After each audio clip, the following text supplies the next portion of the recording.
Welcome to the Box Office Dynasty. I am your host, Josh, and Jack is no longer with us. He has passed on to the great Dominican Republic. He is on vacation. We miss you, buddy, and we hope you're having a better time than us, sipping Mai Tais on the beach and hanging out on that hammock that you sent us. It looks like fun, and we can't wait to have you back. But, we were going to actually just take the week off as a result of Jack's vacation, and then I said, you know what?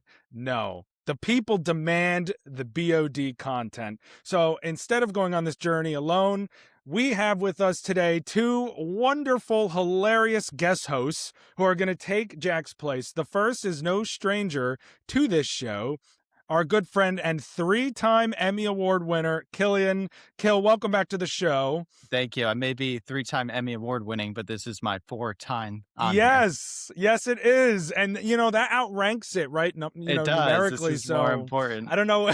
Yeah, I don't know. I think on a resume that will look better personally. That's true. But True. And then in the other corner, we have a first-time entry, a first-time participant, guest, and now guest host on the show, making his Box Office Dynasty debut. He is a special education teacher and one of the kindest people you'll ever meet, our friend Matt. Matt, welcome to the show, gentlemen. Thank you so much. I'm so excited to be here. We're happy to kick it off. You are our third ever guest. Our first ever guest was Brandon. Shout out Brandon. And then Killian, 4 straight times, hogging the guest chair. True.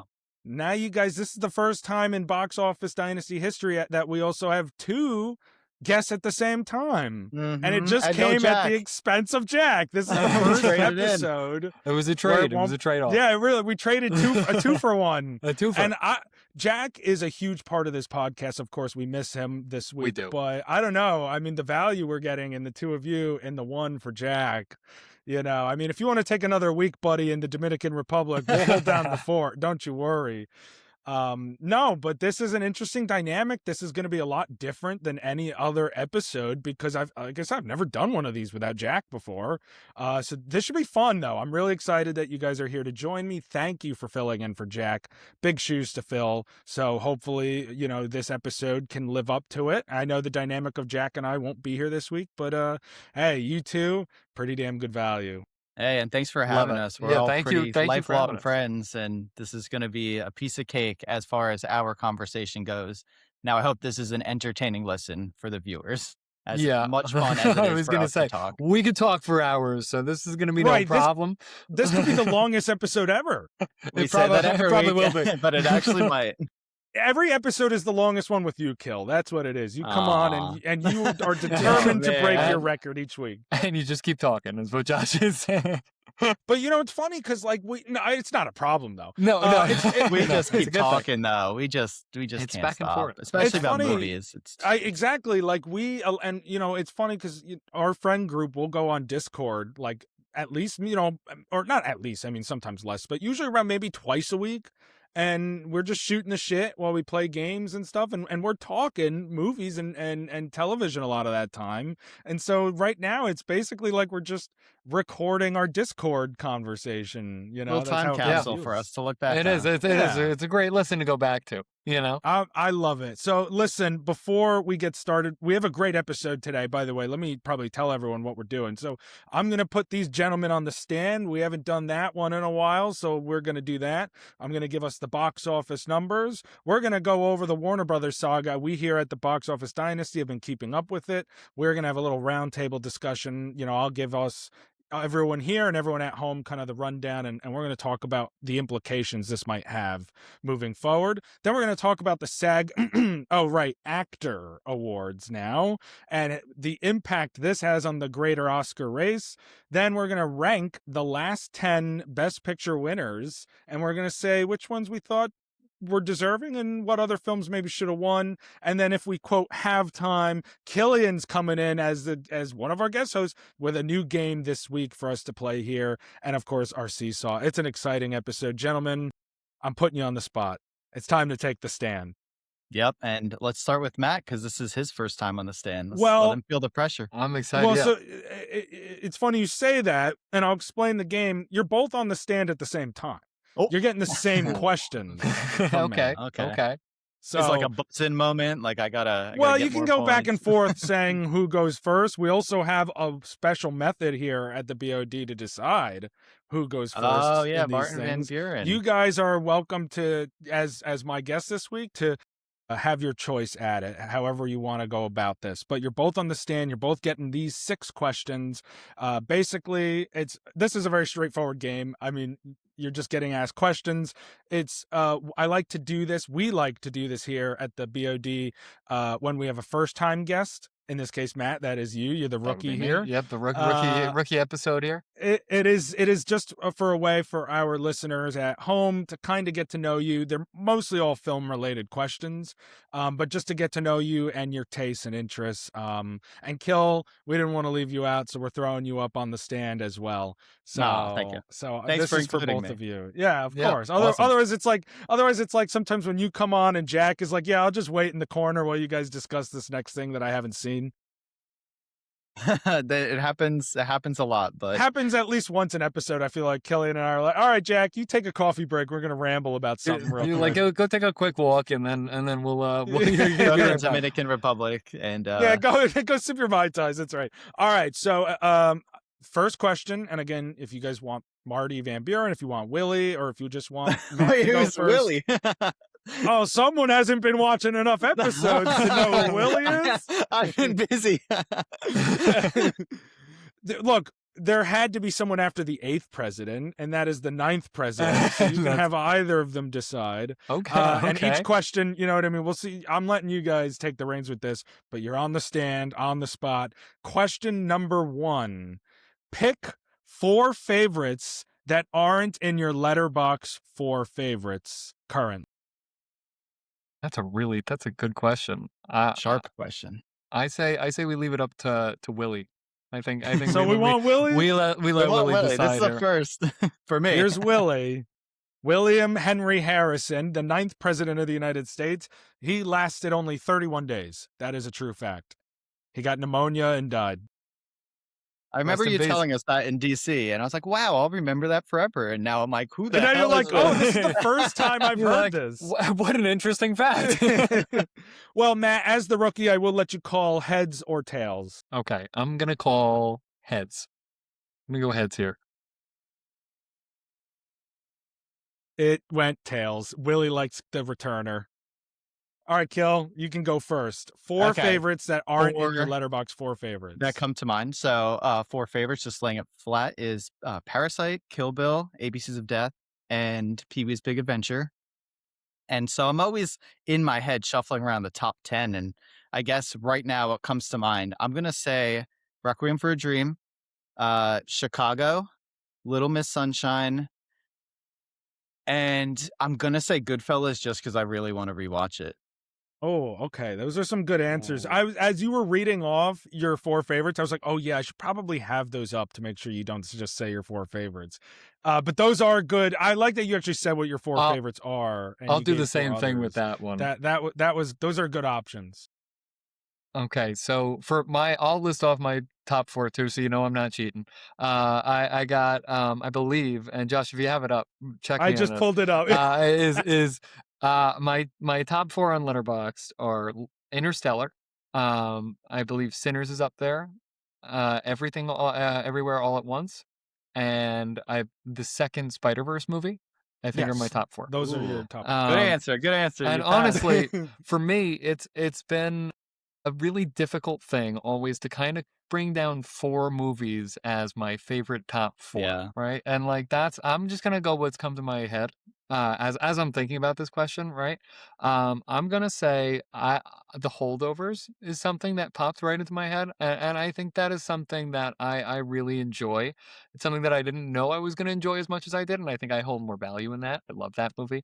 I am gonna have to say, what's another one? I also was gonna say Goodfellas, but instead, so I don't do a double one, The Bronx Tale. I'm gonna shout out The Bronx Tale. Oh, good That's answer. A really good movie I'd throw up into that. What else? I think, another one that I think is kind of more niche, I guess. I think niche, maybe not the right word. I'm gonna throw Kung Fu Panda up in there as just a childhood classic. I'm gonna throw that in there. It's very like that. I feel like is just it kind of built me as a person and who I am in some ways, right? I think I'm gonna call back to the childhood, if you will. And then for my fourth one, let's see. I think I'm gonna go with a more recent movie that I saw. One that's up and around. I really loved Marty Supreme, and I think that could make an argument for my top 10. So I'm gonna throw Love that in the it. top 4. Love that. Sinners and Marty. Yeah, Perhaps in the top 10. I love that. Marty really been a great was fantastic. year. It has been an great year incredible year for movies. It has, I have to say. I love those. Yeah, The Holdovers has definitely, in my opinion, gotten better on every rewatch. Like I liked it the first time I saw it, but I feel like it has gotten better. I think that's a movie that ages very well already. Absolutely. You know, I'm excited to see how that ages even in 10 years from now. But and then Kung Fu Panda, of all the childhood movies you could pull, I think that's, you know, I mean, it's such a classic, but not one that I think you would immediately think of. So I love that pick. I think that's a really good one. I appreciate that. I'm surprised you didn't go with Shrek.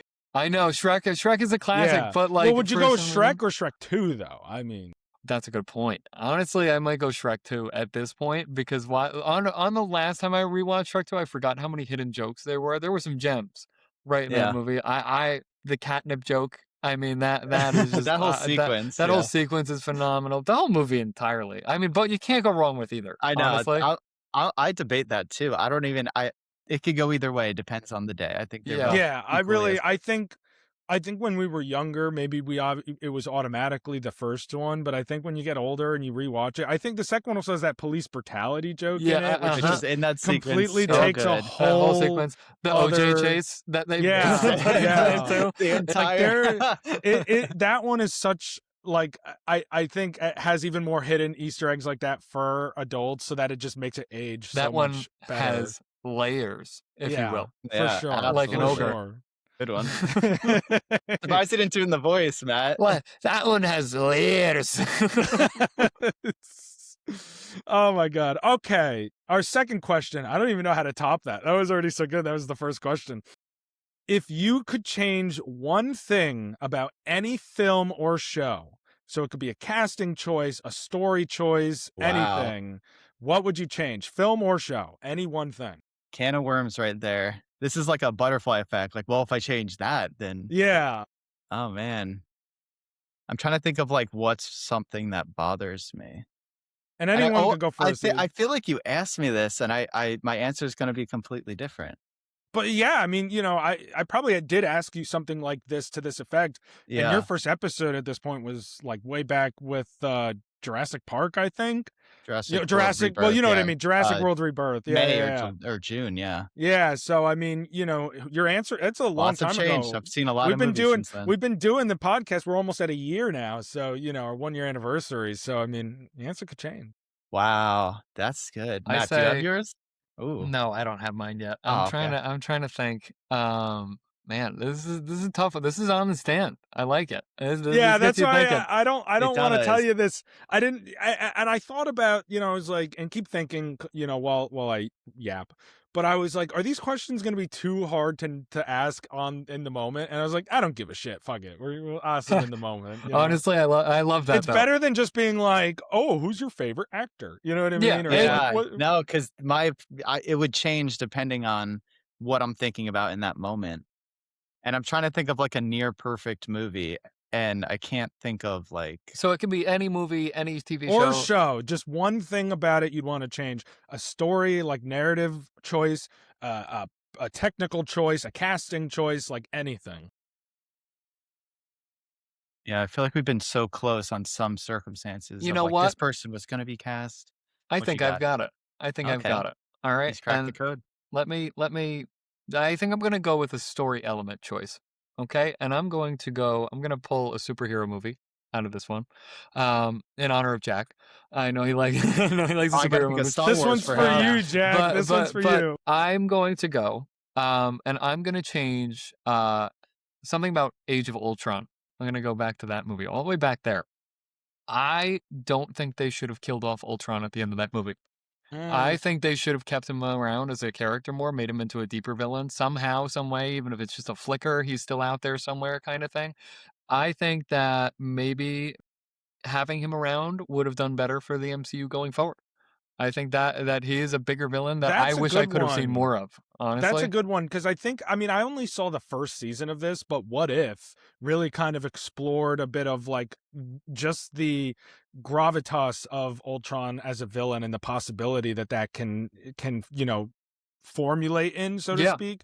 And you're right. I think that Ultron was maybe a bit wasted too early in that sense. Yeah, for sure. That was one that came to my mind. I was like, you know what? If I could change anything, I wish they gave more depth to Ultron, more time to boil, to simmer in that kind of sauce they were cooking.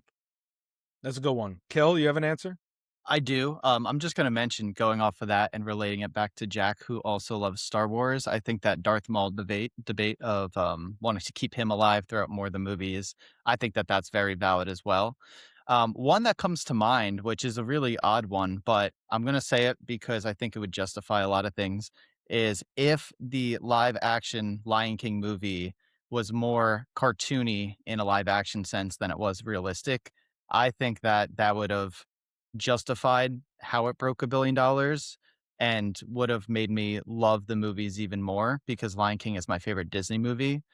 And I think that really tampers with my perception of the movie, and something where I'm proactive in keeping up with Disney parks and Disney news. And I forget which park they're building it in, but it's an overseas park. They're building a Lion King log flume ride, which sounds awesome. That it's like Pride Rock is like the big drop off point. They'll have animatronics. But for some reason, it's like the whole like land is a blend of the cartoon and the live action. And that just doesn't make me excited, because that doesn't make sense. And I think that there's a lot of inspiration and creativity lost in the live action and realism of it. I think that it's great technology wise. I think it's pushed a lot of things, but just with it being such a big franchise, with it making that much money, I feel like it's not justified. And it does, as much as I still enjoyed the movie, it leaves a bad taste in my mouth. I think that's an interesting one too, because like I think it kind of goes to this larger conversation around live action remakes in general, and what the true motivation obviously behind them is, which is financial. And then even more so, when something is made in the animated format versus the live action format in the beginning, in the first place, is there not like a purpose to choosing the animated format for that specific story, beyond just for financial reasons? Oh, and logistical, we're making a children's animated film, but like, The Lion King, or another one for examples, How to Train Your Dragon, where, maybe from a technical standpoint, especially How to Train Your Dragon, there's a lot of impressive filmmaking being done. And from a technical standpoint, you are adapting it pretty well. But it's losing this kind of magical sensation and magical world building that comes in the animated format that you just don't replicate in live action, because you can't recreate the same kind of imagery or the same kind of creativity. So I think, in relation to building it to the park and the whole, just their motivation as a studio behind doing that, I think is a very interesting point to bring up. Yep. And that's another can of worms that we can talk and talk and talk about. Yeah. But because that movie is so realistic, that's also gotten other of the future Disney adaptations to be a different perception, similar to Little Mermaid, with Flounder being an actual, I don't even think it's a flounder, it's just a fish, but it's very realistic and just not charming. And I think that, again, I still enjoyed those movies, but it just tampers with my perception of the property, and what I actually enjoyed about the movie is separated from what they gave us. Yeah, no, I totally agree, and I love both of your homages to Jack there.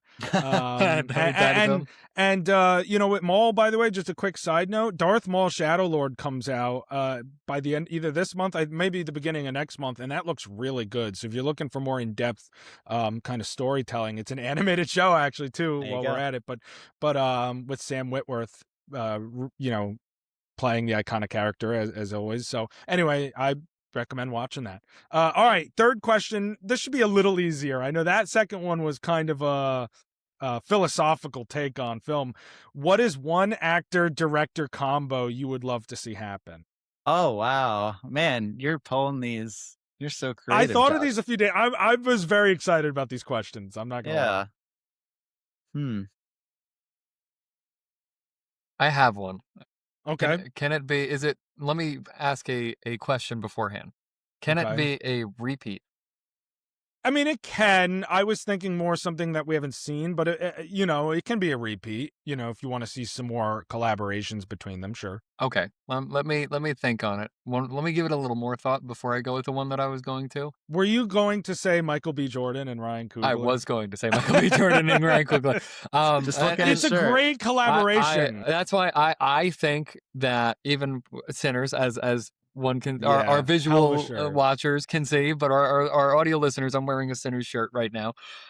It's a clear bias there. But I think that I would love to see those two in other mediums. I'd love to see. I know that he came out and said that Coogler came out and said he wanted to make a love movie similar to When Harry Met Sally or something along the lines.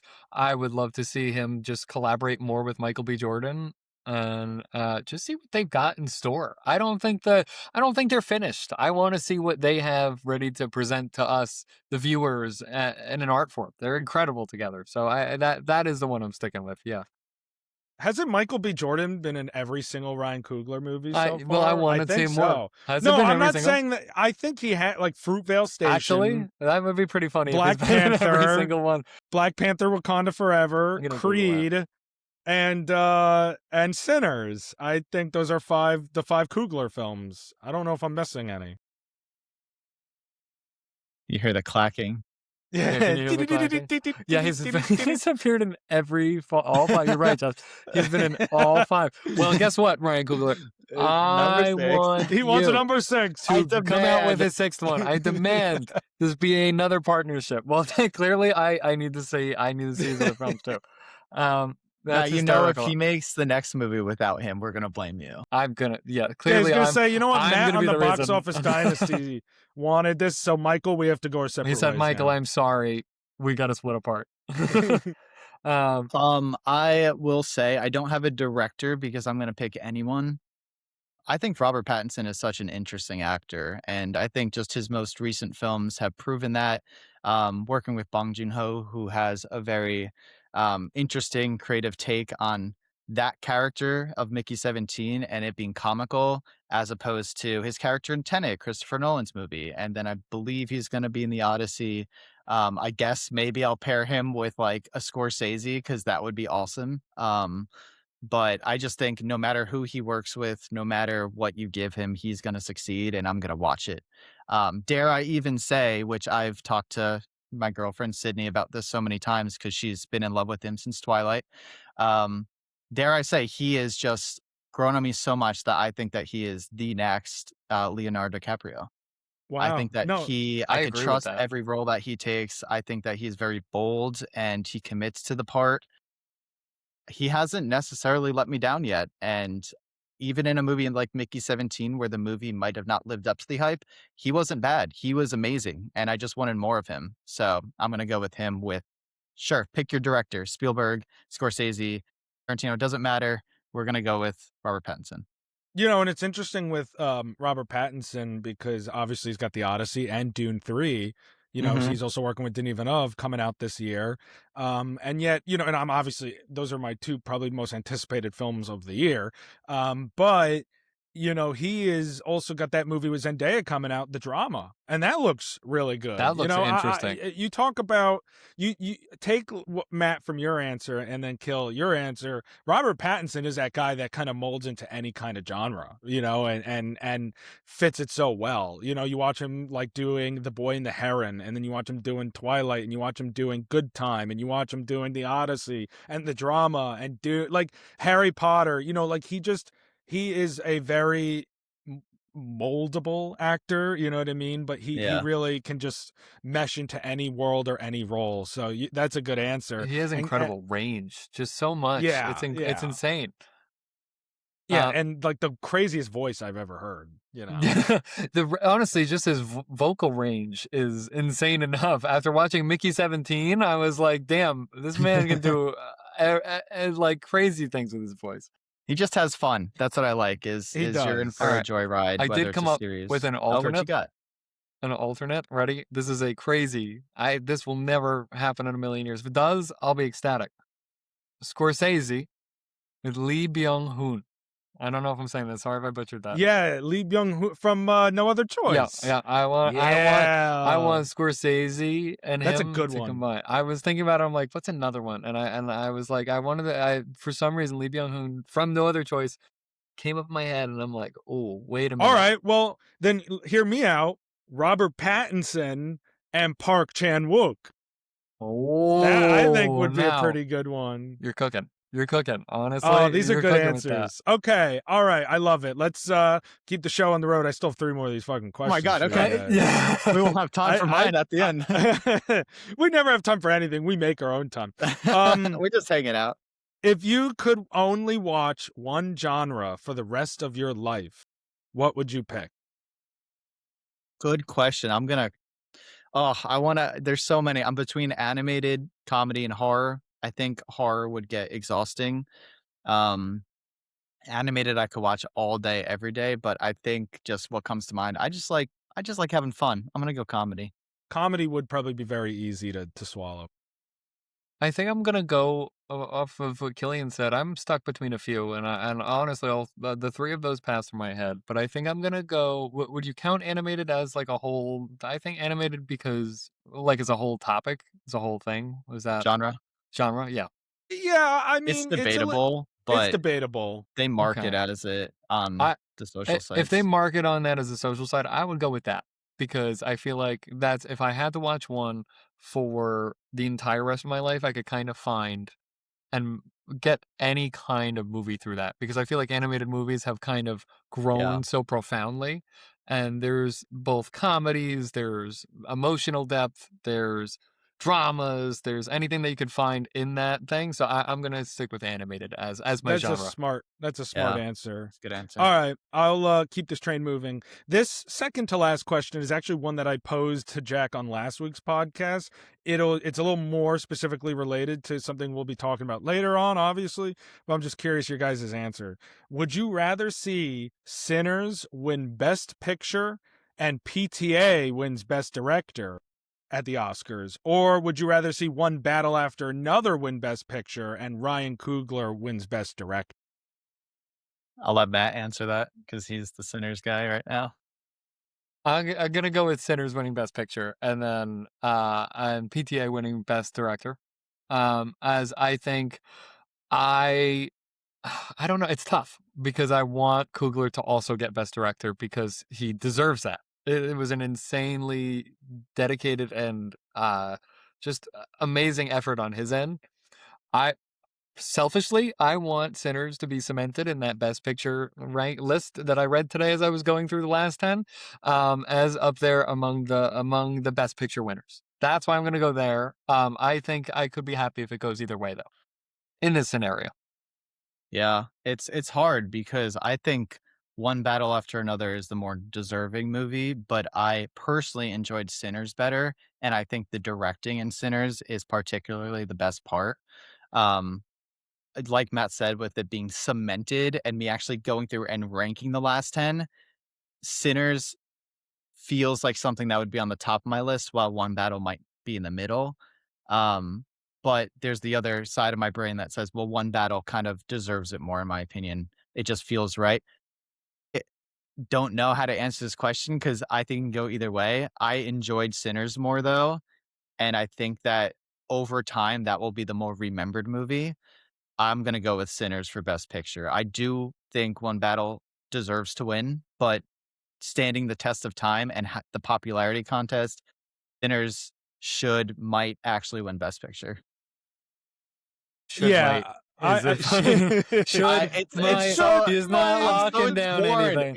I can't speak from what's going to happen, and I honestly don't have a real opinion on that. It's just this is more of a just hypothetical. What's your heart saying? My heart says I would like if Sinners won. I don't believe it will win, but I think it will, or I think it should win. I agree with both of you because I will say I think both are remarkable. Sinners was my favorite movie of the year. One Battle was in my top 10 for sure. I think it was 5. I think it made my top 5, but it was definitely in my top 10. Deserving, so it was incredible. And this is like a No Country for Old Men versus There Will Be Blood debate where, only one can win, but both are going to be these like impactful films that we're still talking about a decade from now, 2 decades from now. Like, we're going to be talking about both of these movies for a long time. The only reason I agree with you, or not the only, but the reason I would agree is because I think Sinners I just like a little more, and I would love to see it among that group, very specific group of Best Picture winners. While this is PTA's time. He's been around a long time. He's made so many great films. He's never won an Oscar at all, been recognized. This, I think, and this is a remarkable film to do that, as incredible as Coogler's direction is, PTA's vision and execution of Vision in one battle, in my opinion, is also near impressive, near equally impressive. For sure. I think this is his time. He deserves that moment of recognition, not just for one battle, but a whole career of some of the greatest American movies of the late 90s and 2000s, Boogie Nights, There Will Be Blood, Punch Drunk Love, Phantom Menace, just the list goes on with him. Phantom Menace. Phantom Thread. Holy shit. Oh, thank you for calling me out on that. Oh my God. I was still thinking about Jack. I miss Jack. He's still here with us. He's with us in spirit. He just did a Jedi mind trick on you, Josh. That's what it was. He's like the ghost at the end of Return of the Jedi, when they're all celebrating with the Ewoks on Endor. He's just with a Mai Tai. He's like Phantom Menace when he threads a needle with a lightsaber. Okay, and the last question, this is a little more personal. This isn't film related, or it could be, maybe, I don't know. What is one of your favorite memories that specifically involves all three of us? Ooh. I will say I very much enjoyed watching Cats with both of you, movie related. I don't know if I enjoyed it, but no, I thought it was so freaking funny. Just having us all, there were probably a group of 6 of us in my basement just watching Cats. And I remember we were goofing off the whole movie. We were so distracted. It was so late. And the moment when I think it's the Memories reprise or whatever, the big song at the end with the hot air balloon. And we're like a little bit invested, like, okay, the movie's ending. There's the high notes. It's all coming together. Idris Elba's there, that kind of momentum. And then because we were watching it on Amazon, out of nowhere, a Reese's ad comes up and it just destroyed the entire mood. And it cracked me up, and it still does today. And I love that night when we were shining the light on the Meebos. The Funko Pop. Oh yeah, the Funko Pop. The Funko Pop. And it was like, it was like making it light up funny. It was the like the glow in the dark light, the ultra whatever it's called. Yeah. And Nelly, who really loves the song Memory, it wasn't like the reprise, just the biggest song of the musical. It came on, and the whole time Nelly's like, guys, please, I just want to hear the song. This is the one part of the movie. And Brandon, obviously been on the show before, just kept shining the light on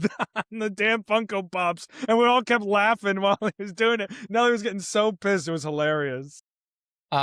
For my answer, not to change the direction, that was a fantastic night. I have to say that.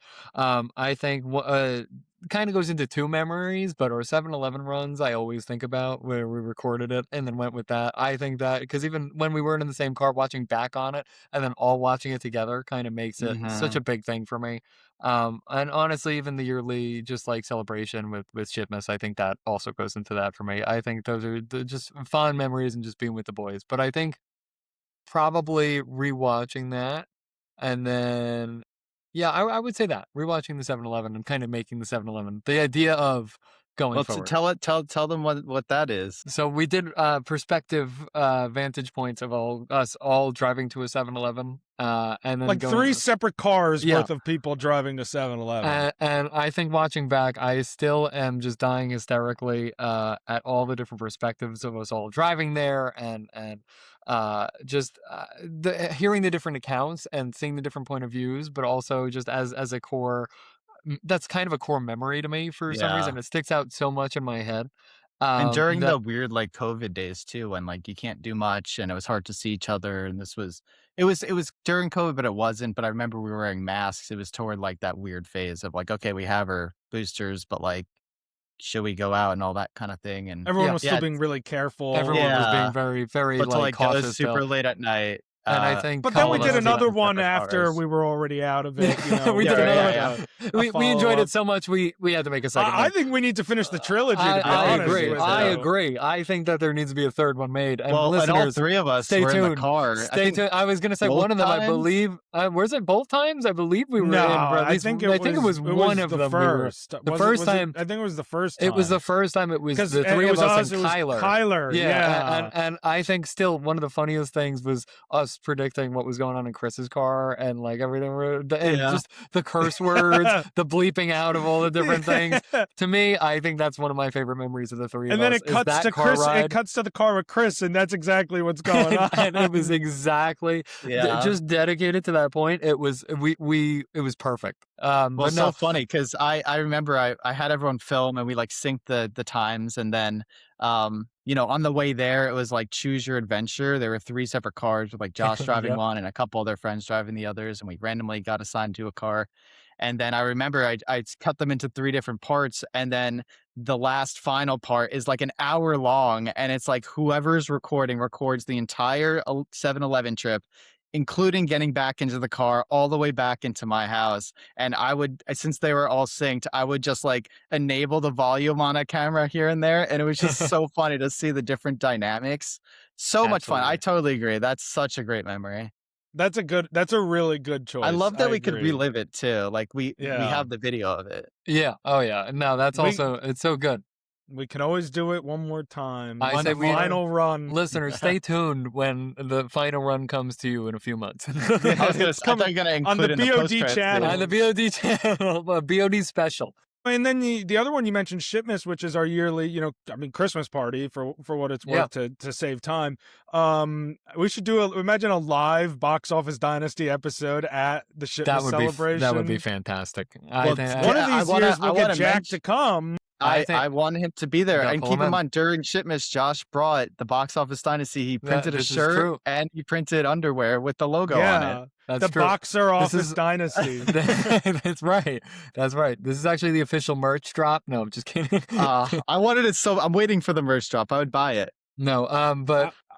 hey, Jack, if you're listening to this episode, this is what the people want, man. Want it. Yeah. The fans want the drop, the merch. But yeah, I think those two and the yearly Christmas party as a whole, I think just sticks out to me as it's a time to come together. But I think those two are just like, especially the 7-Eleven car ride, that was just such a core addition to me. It sticks out in my head as between the three of us as just one of the funniest times. That's awesome. Yeah, you did a good job covering the events, and I got the movie in there, so I feel good. We covered the bases. Those are great answers to all of the questions. So and there's still so much I'm thinking of now when we saw Rampage in the theaters. Like there's so many great memories. We saw specifically we saw it on opening day and there was not anyone else in the theater but us. And Kyler just kept sitting in all different seats throughout the movie, kept moving seats around the theater. I remember at one point during the end, before the whole "we saved the city, George," like before that, I just remember turning around and seeing Kyler all the way in the back corner of the auditorium. Like he was all the way in no one else was sitting near him. He was just back there. I was like, okay, he's the Homer Simpson Discord picture, just falling asleep back there. Him just sleeping back there. Oh, man. So many good memories. Yeah, there are so many. You guys are 2 of my closest friends, and this is another great memory right here. It is exactly. I almost said this. But I was like, that's cheap. I said that's cheap. A little cheap. Yeah, I was like, that's cheap. It's not done yet. I don't know. We got to hear these top 10 rankings of the best pictures, and then I'll decide. We might tear each other's throats out by the end of the episode. That's true. All right, well, that's taking the stand. If there's no other fun memories that pop into mind, let us move on to the box office numbers, our namesake. The first time we ever have a guest with us for the box office numbers. Probably won't change that much about this segment. You guys know how this goes. I'm just going to read the top 5 domestic films of the weekend. And these are specifically the box office numbers of the weekend of February 27th through March 1st. In 5th place is actually something I think I saw you saw, Kill.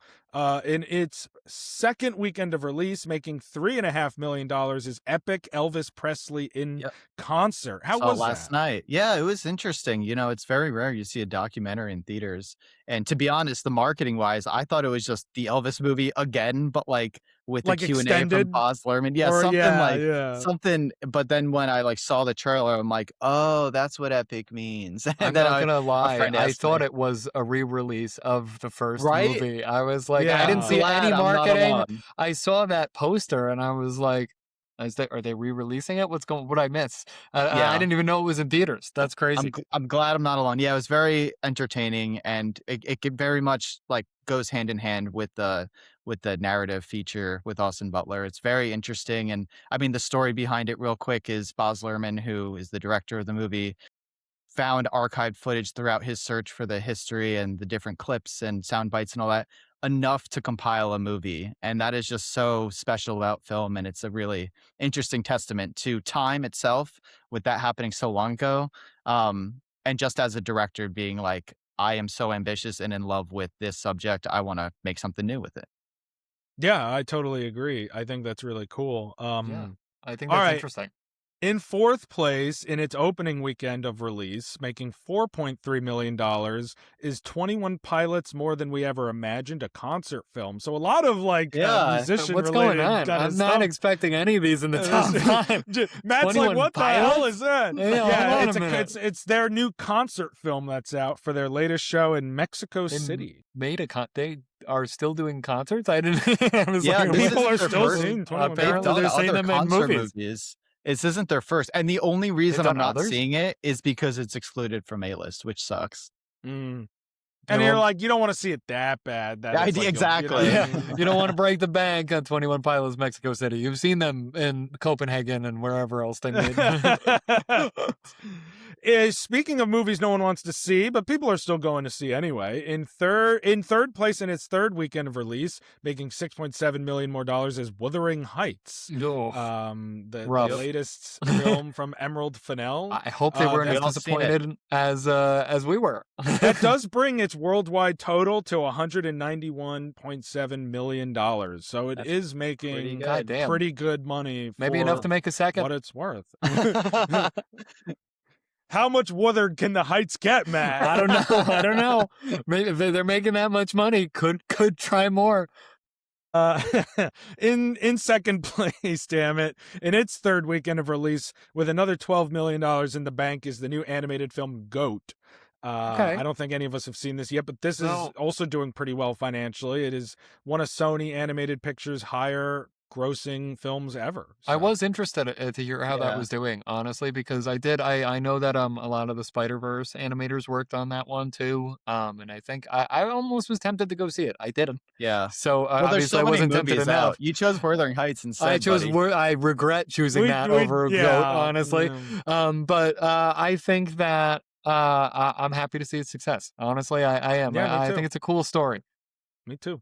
And in first place, in its opening weekend of release, the big film of the weekend with $63.6 million, is the latest entry into the Scream franchise, Scream 7, with the return of Sidney Prescott into the franchise, with Neve Campbell. And this is interesting. The $63.6 million is actually a franchise record for Scream, the most money domestically in an opening weekend ever in franchise history. So obviously the controversy surrounding Melissa Barrera and Jenna Ortega with this film, as well as just the bad word of mouth, have not slowed that momentum down. Now, I don't think that'll carry over because we have two big releases coming up this weekend in Hoppers and The Bride. So I don't know if Scream will do that well, especially because it relied a lot on on its domestic box office this past weekend. So we'll see if international numbers can kind of keep that afloat.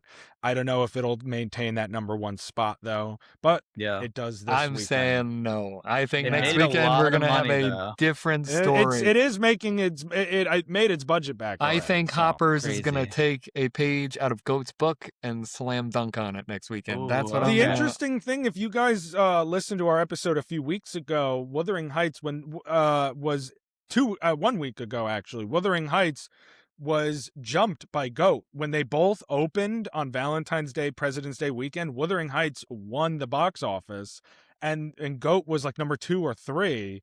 And then in the second weekend, GOAT jumped it. And now in its third weekend, it is maintaining a better spot. So GOAT is proving that an animated film in general is outpacing Wuthering Heights. So will something like Hoppers be able to do the same for Scream 7? Will we see a similar momentum drop? You know what I mean? Especially whereas GOAT and Wuthering Heights debuted the same weekend, Hoppers will be debuting on Scream's second weekend. And with The Bride, another horror film in the mix, I don't know. I mean, the bad word of mouth, I don't know. Bad word of mouth has been spewing. I've heard a lot of bad word of mouth on that movie. Listen, this is just my opinion, my perspective. I don't think it's outlasting Hoppers. I've heard great things about Hoppers already, which is crazy from the the early releases that people are seeing. So I'm expecting that and The Bride to dance on that movie like it's nobody's business in the box office. And I'm surprised that Scream is so successful because it started out as a satire movie, and now it has become the anti-satire, which is just what it was initially making fun of. So on top of the bad reviews, on top of the controversies, I am completely shocked that it is making that much money. Hey, it came out during a week, I guess, where it didn't have much other competition. It didn't have much exactly. True. You know, that's a good point. It was the only big release of the weekend in general. Besides, like, there really wasn't any new releases. I mean, The Revenant was re-released, things like that. But for horror fans, this is still a franchise. Like, the name brand definitely helps. It carries. So I mean, Ghostface, good right? for them. Is it Ghostface. So that brand itself carries some momentum, and it's and Scream as a whole, but Ghostface, I feel like, just has fans. You're gonna have people who hear Neve Campbell and Courtney Cox and Scream, and they're gonna go out there. So congratulations to Scream on winning the box office weekend of February 27th through March 1st. Don't get too comfortable there, though. Moving right along on this wonderful episode, we're going to talk about the big news of the last week, which by this point everybody's heard about, but we're going to go into some greater detail. And that is the Warner Brothers saga. So here at the Box Office Dynasty, Jack and I have been kind of following along ever since like November and October when this really started. Obviously, Jack's not here this week. We've made that abundantly clear, sipping Mai Tais, yada, yada. So, Kill and Matt, I don't know. I mean, I know you guys have obviously heard about it. Maybe some of the basics with Netflix and stuff, but I'll give you guys the rundown. I've done my research into this. And I want to really talk about, how this will impact entertainment and just the media landscape as a whole, and the ramifications. I guess there's no other way than to just get right into it. Paramount has raised their offer to purchase Warner Brothers to now $31 a share. Warner Brothers deems this now the superior offer, and Netflix, who in their binding agreement had the opportunity to match the offer, decided not to raise their bid, backed out of the negotiations, and has left Paramount, the winner, to now purchase Warner Brothers and merge it into their company. And so basically, some of the backstory. I have so many notes. It's honestly a little overwhelming. Oh my God. See, Matt's freaking out right now. He's Matt, it's okay. It's okay.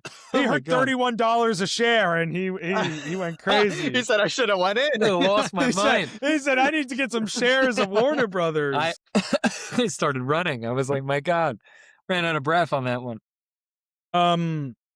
Okay. Sorry. That was so terrible. It's such a math thing to do. It's fine. Just get used to it. Okay. Whew. All right. So this really all started. I have so many notes. I almost wrote too much shit down, so I can't even find all the talking points that I want to get to. This basically started back in like October when Warner Brothers wanted to spin off their cable networks into its own publicly traded company. Like CNN, TNT, all of that stuff. They were going to spin off Discovery into its own publicly traded company with those operating under that umbrella. This prompted Paramount to try and start making bids for the whole goddamn house. They wanted everything. They got rejected like 5 times, something like that, before Warner Brothers had no choice but to open up to an open market auction, where it was really a 3-way battle between Paramount, Netflix, and Comcast, all bidding for different levels of a merger. Paramount wanted the whole house. Netflix and Comcast just wanted the film studios and the streaming rights. That's what they were trying to buy. Okay. So originally, Netflix entered into an agreement in December with Paramount to buy off their, like I said, their film studios, just and everything. Their they said streaming we want rights. it all. Netflix won it all. Netflix was just buying the film studios, okay, and the streamers, and the film rights. They weren't going to buy the cable networks. That was going to get spun off into its own independent company. They enter this binding agreement. Paramount then tries to launch a hostile takeover of the company by going directly to the shareholders themselves to offer a better deal, instead of, like, because they were negotiating with David Zaslav, the CEO of Warner Brothers, and the board. So then they did the hostile takeover and they went directly to the shareholders. That got denied like 3 different occasions. Over the last month, 2 or 3 different times, where the Warner Brothers board and CEO kept urging the shareholders to vote for the Netflix deal. They unanimously recommended that deal. And finally, as per some contractual thing in that binding agreement between Netflix and Warner Brothers, allowed for Paramount to get a best and final offer in. That best and final offer raised it up to $31 a share, like I said. It also had sweeteners, including a ticking fee payable to shareholders equal to 25 cents per fiscal quarter, as well as a $7 billion termination fee in the event that the transaction does not close for regulatory matters. Paramount has also agreed to pay the $2.8 billion termination fee to Netflix for them to break that agreement between them and Warner Brothers, which they, by the way, have already paid them. And so after this, Warner Brothers said, okay, actually, this is the better offer. So we now recommend this offer, and we're going to take it. Netflix had 4 days to match the offer as per their binding agreement. And this all kind of went down the same day that Ted Sarandos, CEO of Netflix, was at the White House lobbying with President Trump. And who's to say, obviously, what went down in that conversation, but right away, Sarandos announced Netflix would not be matching the offer. The binding agreement between them is dead, and Paramount now steps in to purchase not just the film studios and streamers, but the entire company. So I will take a break. There's obviously a lot more to talk about, but thoughts on the situation at hand? My first question, because you said a lot of big money evaluations, is where is Paramount getting this money? That is a good question. That is actually the best question to ask, because it should be known that, for example, Warner Brothers, why they're selling in the first place, or why they were going to spin off and then sell, is because they're in debt. Paramount is in more debt than Warner Brothers. Did they just take that all out now just to buy it all and try and cancels out. More debt. Actually, it's really great that you bring that up. The Paramount deal is made possible because they're getting a large equity from Middle Eastern sovereign oil funds. And that sounds as dangerous as it comes out to you as it comes out to be. Yeah. Wow. Look, Middle Eastern, so it's coming from Qatar, Abu Dhabi, and Saudi Arabian oil tycoon money is basically funding, I think, 40% of the equity in this deal for Warner Brothers. And look, say what you will about that, but it's very clear that they're doing it not out of the goodness of their heart. They are trying to get more influence on Western media. Yeah, I mean, 100%. that's obvious. They're trying to own Western media at that point. So that, to answer your question, Kill, is where a lot of this money is going to come from. But it wouldn't be surprising if in 5 years, Paramount and Warner Brothers as a combined conglomerate company are going to be really struggling to kind of make up that debt that they're going to take on. I was going to say, I didn't know they had bread like that. In a less direct, I was a little confused on where they were getting that too. They really don't. Yeah, they no. Honestly, they're even less. There's so much more in the hole from this. That bread is dirty and soggy, boy. That bread is moldy. It's old. It's moldy bread. It's moldy bread at the end of the day. Just a wild acquisition. I can't believe that. I'm just like, is this a dangerous time for the film industry as a whole? Because if everyone's in debt, does that mean nobody's in debt? Or does that mean everything's collapsing and it's going to collapse all at once?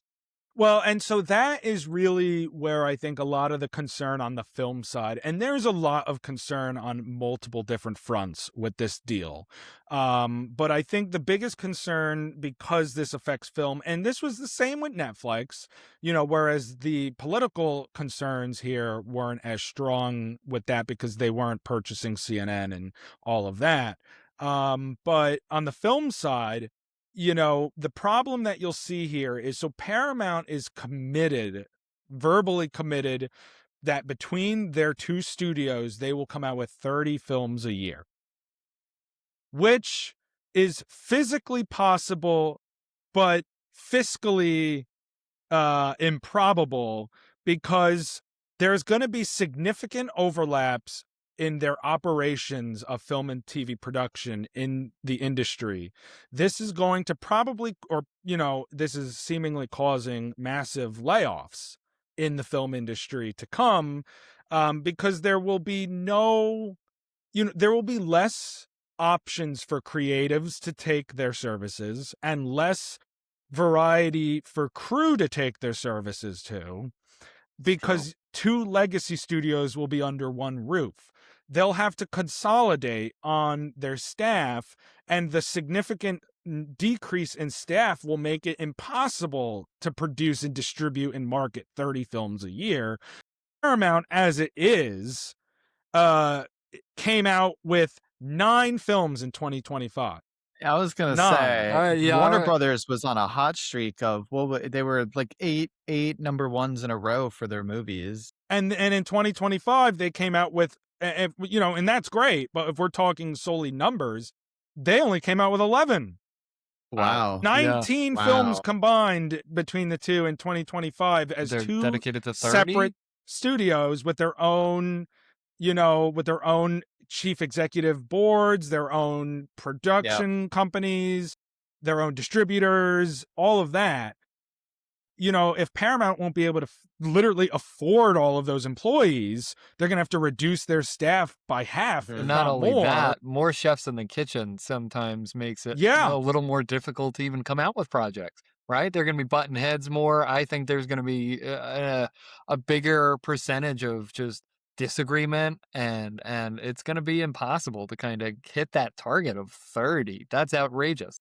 I don't know. Improbable was a good word for it. It's not impossible, but it's improbable. And to even I just don't see it. I mean, the most films that a studio came out with independently last year was Universal with 20.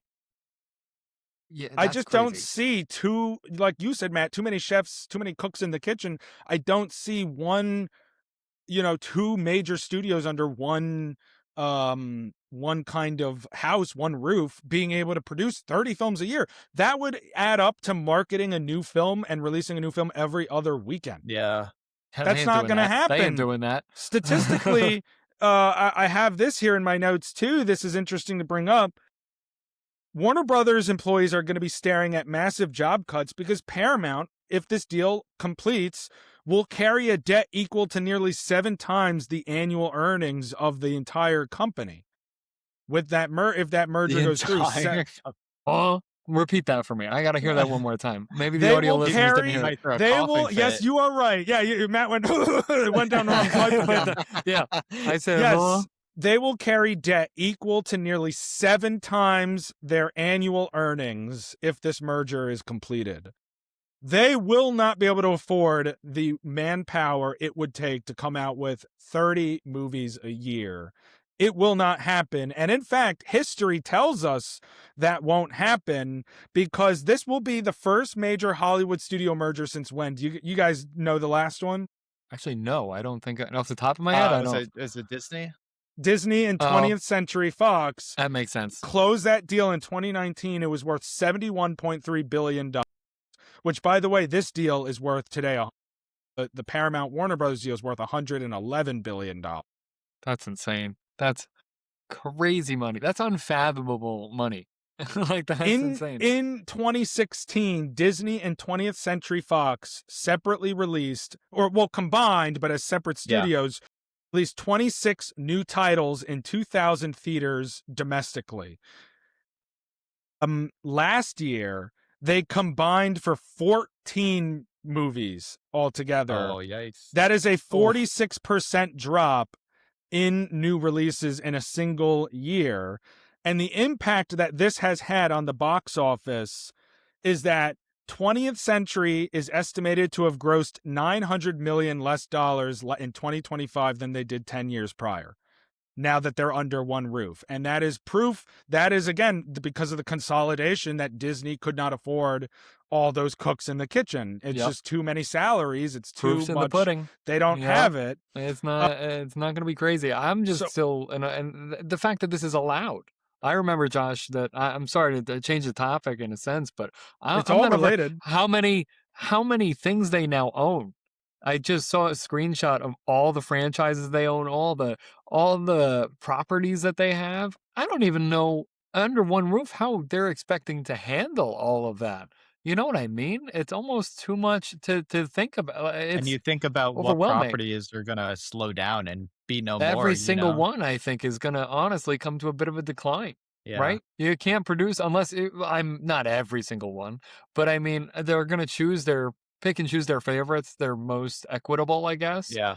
And that's what we're going to see. Some of them are going to get lost in the dust, I think. It's like roots, because you think about how far that argument you guys are making stretches. You even step outside the film division for a minute. These are two companies with their own sports divisions, their own separate sports media deals with different leagues. The NFL, the MLB, the NHL, the NBA, F1, all different kinds of sports. The MLS, well, that's Apple actually. And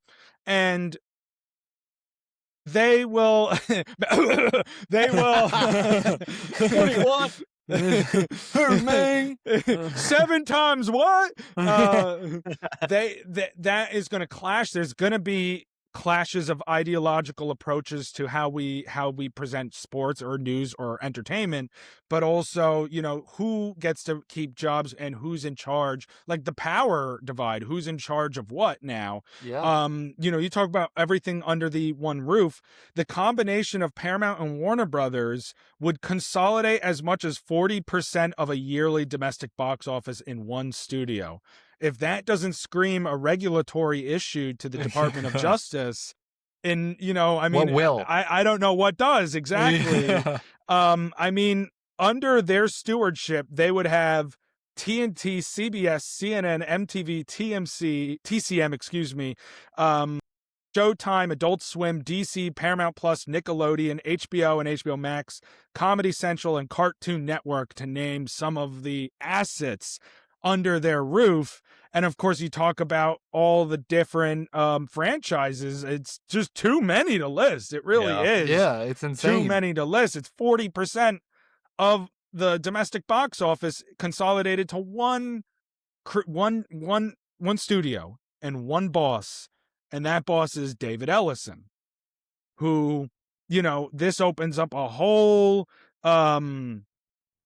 just other can of worms of this issue, which is obviously the political motivations and what this means for average Americans, like Kill mentions, with how can they afford it. people are going to lose jobs, right? And so, I mean, look, a little bit more information, I guess, about that side of things. This deal's not done. This Okay, so deal it's not faces confirmed yet. It's still facing, like, it is, but it's not, almost? well, the deal is agreed upon, but it still is going to face hurdles both in the United States and in Europe in the form of regulators that need to sign off on this deal, and also that it doesn't look like the Department of Justice is going to get in the way, primarily because of the specific administration and the way it runs the Department of Justice, using it more as a tool, an extension of the administration rather than its own independent body that, is neutrally approaching these situations. And the Ellison family, who owns Paramount Skydance, they are very close with Trump. They are MAGA. They are, they have curried up with him. And if you even look at the some of the things, their actions, Stephen Colbert and, James Tallarico, being his interview being cut off the air and things like that, they're currying favors with the White House because inevitably they wanted to get an easy regulatory approval for this merger. I mean, it's all business. It's all lobbying, right? It goes beyond just the film side of it. And so the Department of Justice is probably not going to do anything about it, but the state attorney generals can still pool together their resources to try and block or hold up the deal. The California Attorney General, Rob Bonta, already opened a probe into the merger. Different members of Congress have expressed concerns. Elizabeth Warren calling it an antitrust disaster that will threaten higher prices and fewer choices for American families. And how Trump-aligned billionaires are trying to seize control of what we watch and charge us whatever price for it that they want. Cory Booker, the senator from our state of New Jersey, already called on Ellison to testify before Congress. Even Trump-aligned Republican senators have expressed their concerns for American workers and consumers should this merger go through. So they can pool their resources together to hold this up. And that's why if this eventually doesn't go through, Warner Brothers will get a $7 billion termination regulatory fee to go back and to operate independently. So this isn't over by any stretch. But not by any means. Okay, that is good. Honestly, as a consumer, as someone who is invested in that from that end and from a political landscape, that's something I like to hear. I like to hear that there's already actions going forward to kind of stop this, some kind of like break. Hopefully this does something, I really would like to see this not go through, as many people obviously are on that boat. I don't know. It's crazy to me that we've even come this far, as close as we are to it. Well, with Warner Brothers tax exemptions and all their little shenanigans, who's to say that this isn't one little circus trick that might excuse them from something? Well, that's a great point, though. I mean, you look at Coyote v. Acme, right? And, Batgirl and these films that they tried to shelve. Got something up their sleeve. Because they wanted the tax break, and at the end of the day, if you look even at the quote that David Zaslav said when they first announced this, and I hate this approach. And I mean, step outside the shoes of, people who are appreciating it for the art and not the money. I get it. He goes, what did he say?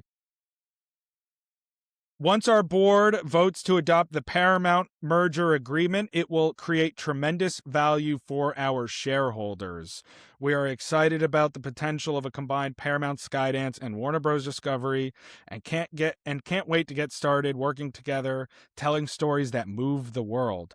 I don't like that his immediate top priority, and I guess in a sense it's part of his job, but it almost seems to be too much of the job. He's not like Seth Rogen in the studio, that's for sure, where they are just trying to maximize shareholder value. It's not about the art. And then when you look at, I mean, we're talking about Sinners and One Battle After Another, and Warner Brothers, who's had this tremendous year and really a tremendous last few years. What a run. I mean, they've been kind of killing it. They've been going nuts. I think it's just missing the point. And it is disheartening that one of the last remaining legacy studios, you know, and I know, Kill, you know all about, you know, that era of film history from film school, I'm sure, like one of the last remaining legacy studios to get gobbled up like this, and for the CEO to let it happen because they're more concerned with maximizing shareholder value than promoting meaningful art or even just fun family blockbusters. Like, yeah, okay, Minecraft, we can sit here and judge it, but movies like that fund movies like Sinners or One Battle After Another. And so, you know, for a studio to just entirely get gobbled up, and right willingly so, just to make an extra buck, it's disheartening, right? It's heartbreaking. It's sad.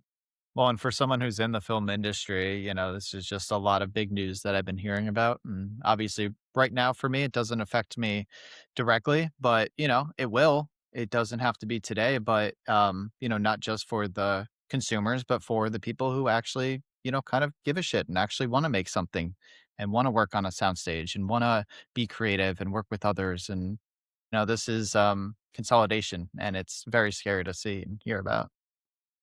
Yeah. It limits those opportunities, you know? Exactly. Right. Again, jobs are going to be lost and less films are going to come out of it as a result. Despite what they try to agree to, you're going to see a drop off in quantity and probably quality too. And so it hurts the workers of the industry and the consumers who you know, engage with the products of these studios. And so it's sad that this whole thing has just gotten completely entangled with partisan, you know, politics. And you know, obviously the way that, again, that in this Trump era, those kinds of strings especially can get pulled and say, you know, I mean, like, because for example, the best outcome would obviously be Warner Brothers remaining an independently traded and, you know, run 100%. Company. That was never likely. And at least with Netflix, it felt like, you know, and I guess it's funny to say because they're not really part of that theatrical, you know, field right now. You know, they're not really a big into that part of the industry, but it just felt a little more safe in their hands at this point with that commitment. Certainly they had more resources to play with to continue Warner Brothers and HBO as almost independently operating, you know, even though it's under their roof. You know, they would be running things the way that they always have been. That just is not likely under what will be essentially MAGA run studio, you know, that right wing influenced studio rather than independent or neutrally influenced studio. And of course, you know, that's just concerning, obviously, you know, from a media standpoint too. And I know, Matt, you can speak on this as well, really, because you look at just the freedom of variety, you know, both artistically and entertainment, but also in your news source and in the media.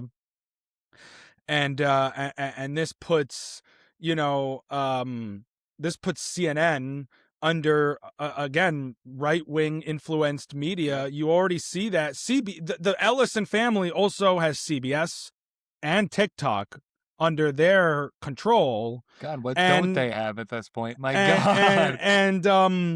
And MAGA influence, right-wing influence, still continues through Fox News, Twitter, Facebook, Instagram, the Washington Post.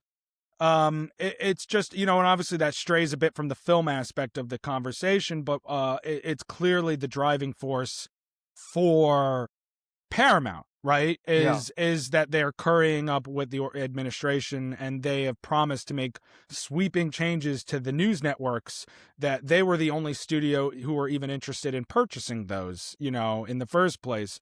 That's clearly their objective, which, you know, to tie it back to film, while expressing that concern, does that also mean they will put less emphasis on their filmmaking because they're more concerned with radicalizing more news networks? Yeah, I mean, I do think that is going to put a hamper on that. I think that is, or not a hamper, a damper.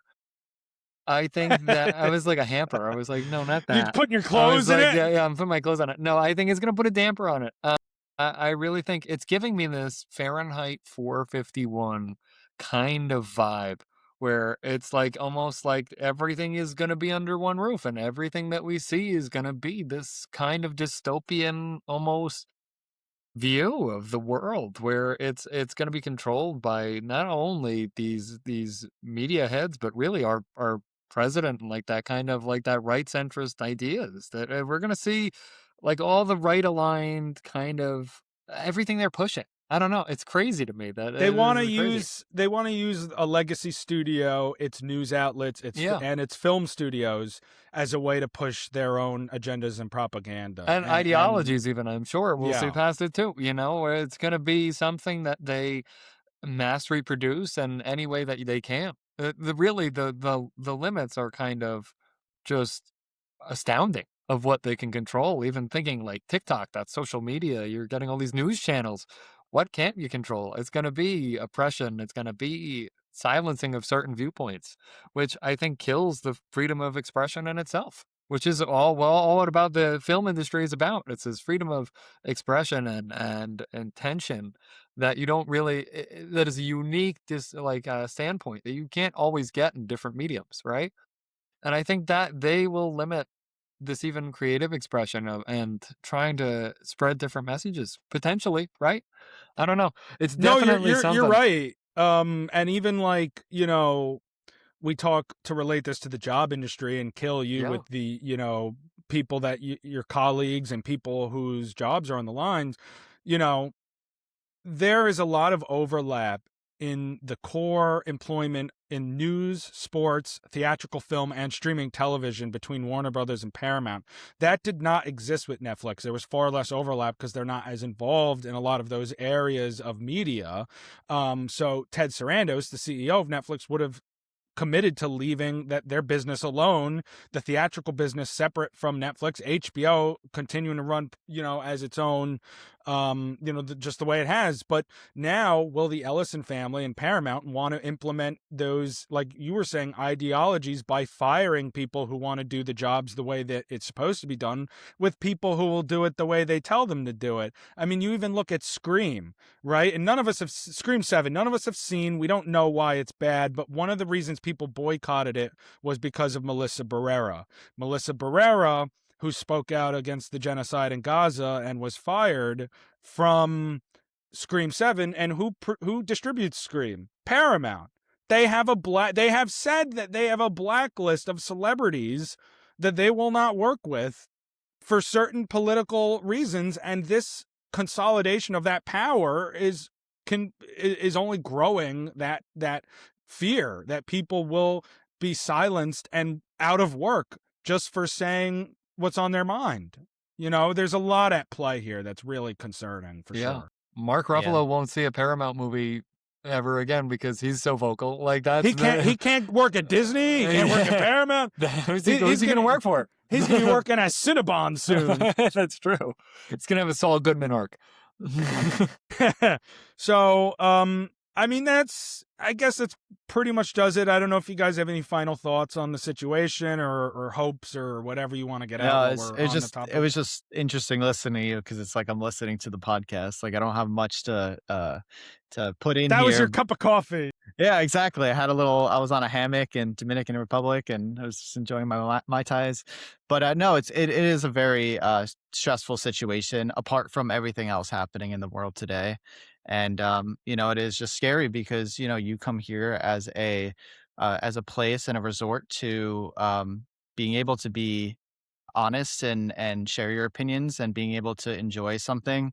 And it seems like, you know, stuff like this is dampering, as I'm using the right term instead of hampering, is dampering your ability to do that. And it is really scary because, you know, all our lives we've enjoyed movies. All of our parents' lives have enjoyed movies.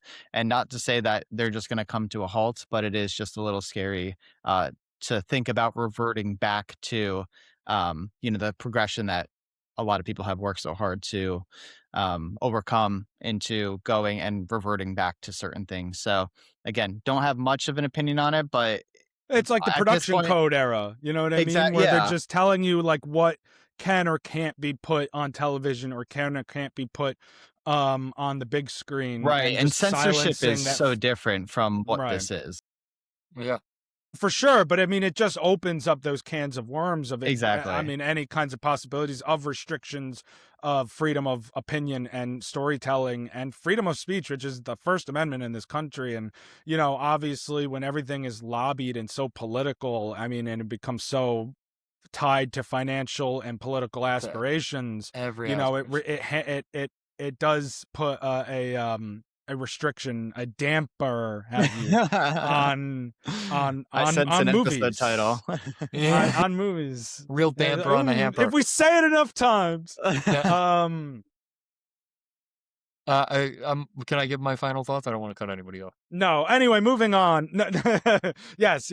No, I think that as a consumer, as an individual in society, I agree with both of you that this is scary.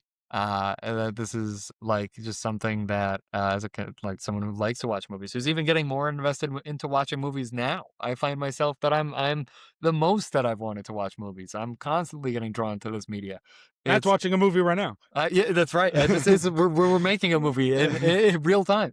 I think that it's kind of horrifying. And I do hope that we come to a conclusion with this and put it in the hamper, if you will, like a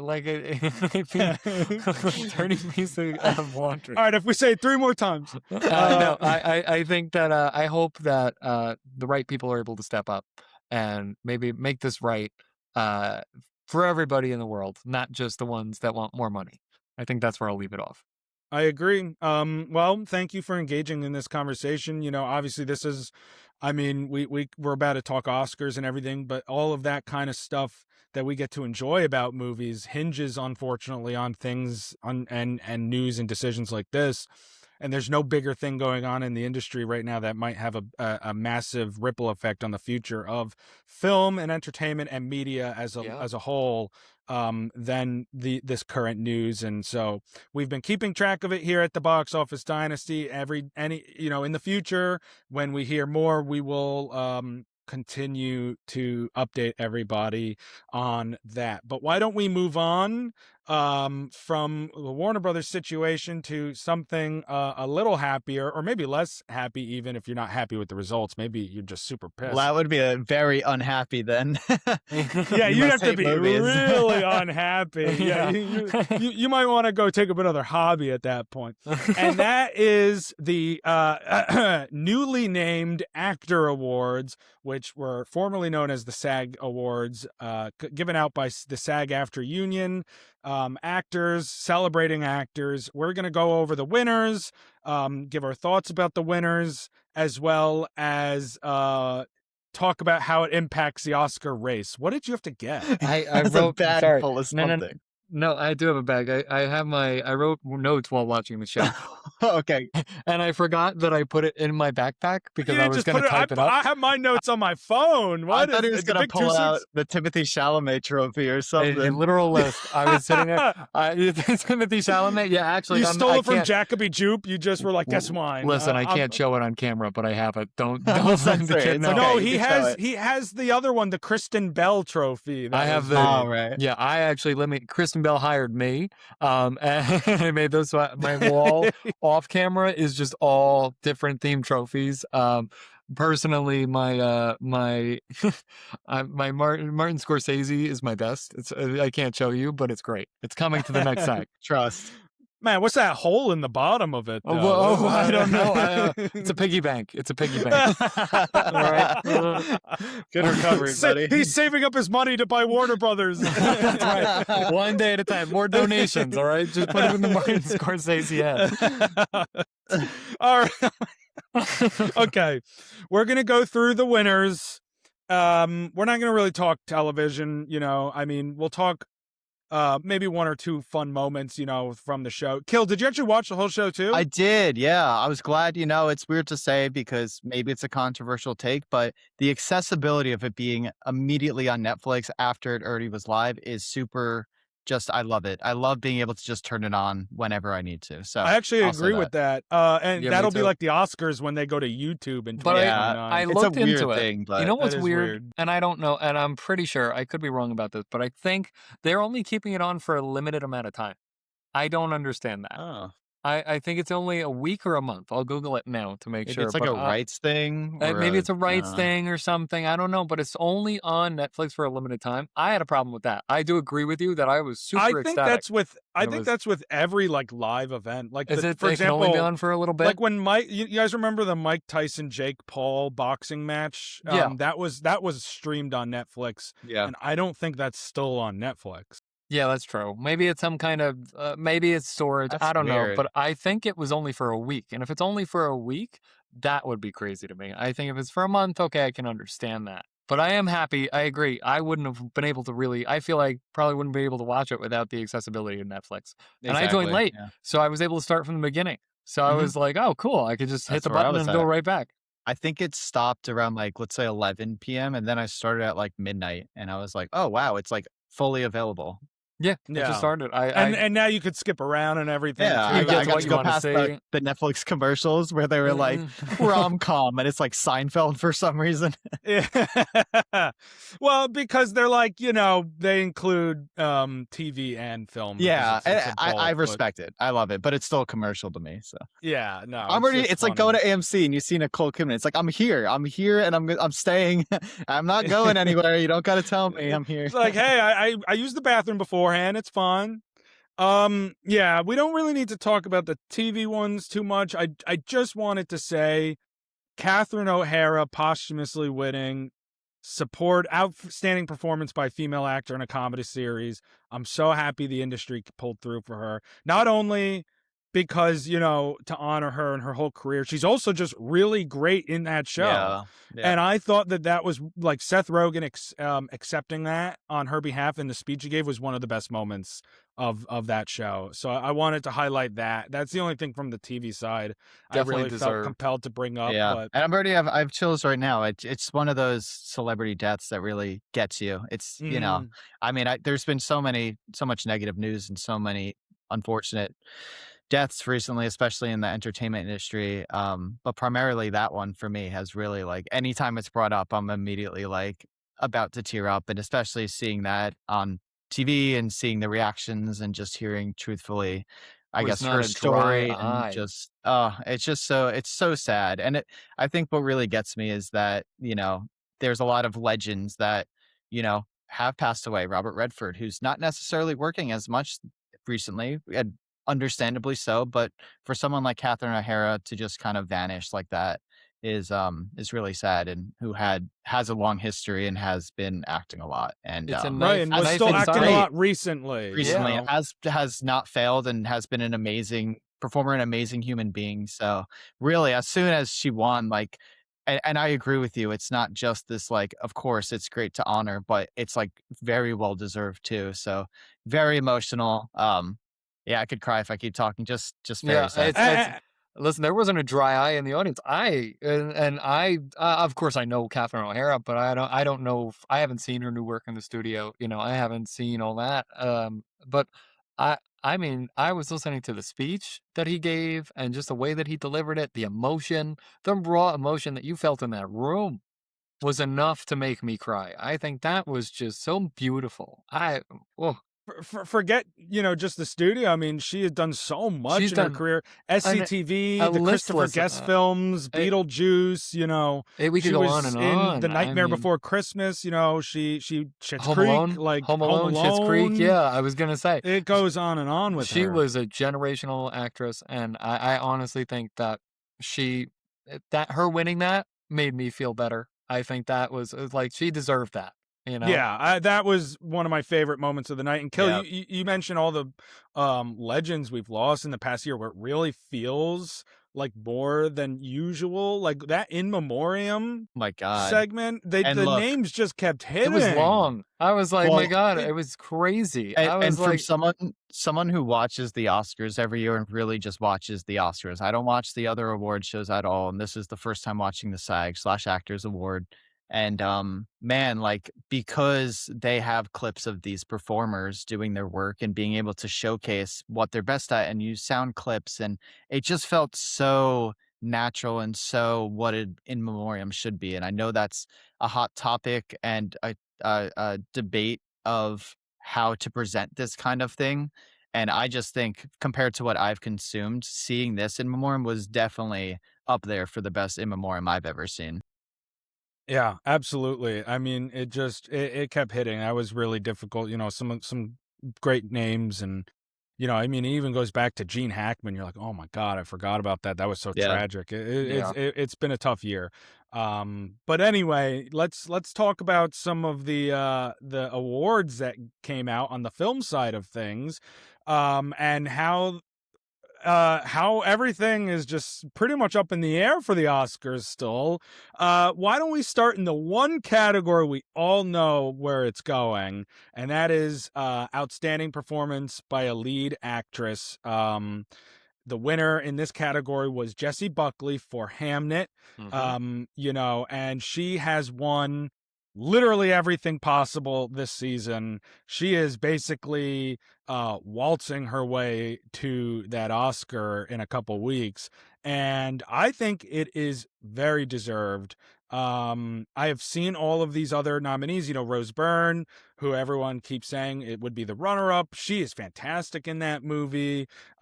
Chase Infinity is a great, Emma Stone, but Jessie Buckley, in my opinion, best performance of the year. And I'm glad that look, we hate sweepers for the awards, right? We want chaos. We want to go controversy. I feel like last year's Oscars, we pretty much knew all the winners in these categories. We're like, we know who's winning, actor and actress, and the supportings. I mean, it was obviously Zoe Saldana and Kieran Culkin the whole way through.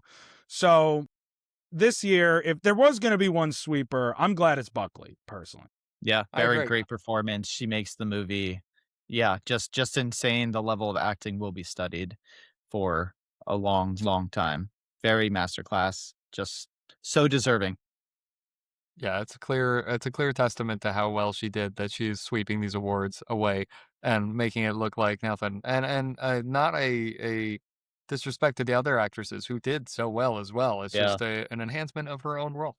Yeah, I mean, in my opinion, even as good as, and Rose Byrne is great. And If I Had Legs, I'd Kick You. I just watched it like a couple weeks ago.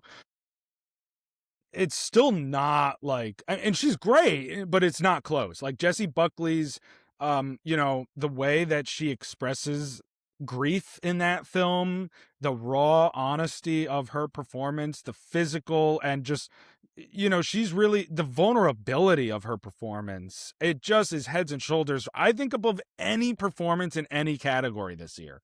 Like, I really think this is the best performance of the year. This is what drives, I mean, Hamnet is great for so many reasons, but she is the driving force of that film. And, she's, like I said, she's won everything. She'll win the Oscar, and it's going to be deserved. I'm very excited for that speech. For sure.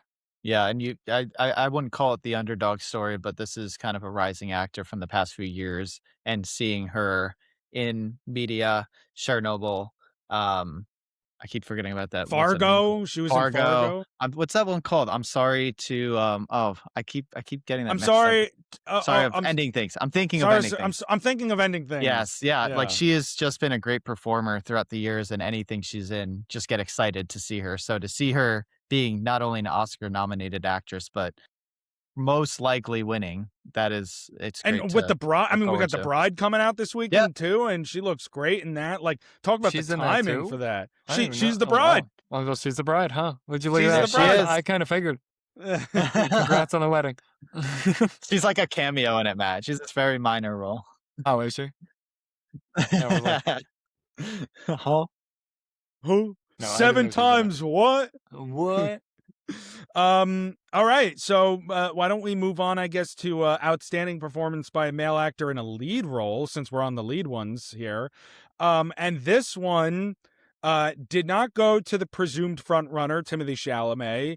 It instead went to Michael B. Jordan for Sinners, playing Smoke and Stack. I had an inkling that he might win because there is a lot of love for Sinners, specifically in this union, in this guild. But that is a big one, Matt. I mean, you got the Sinners shirt. I was gonna say, you must have loved that. He did an incredible, and still is like, it's just an amazing performance. And it's no disrespect to Timothée Chalamet, but I don't think this is his year to win that.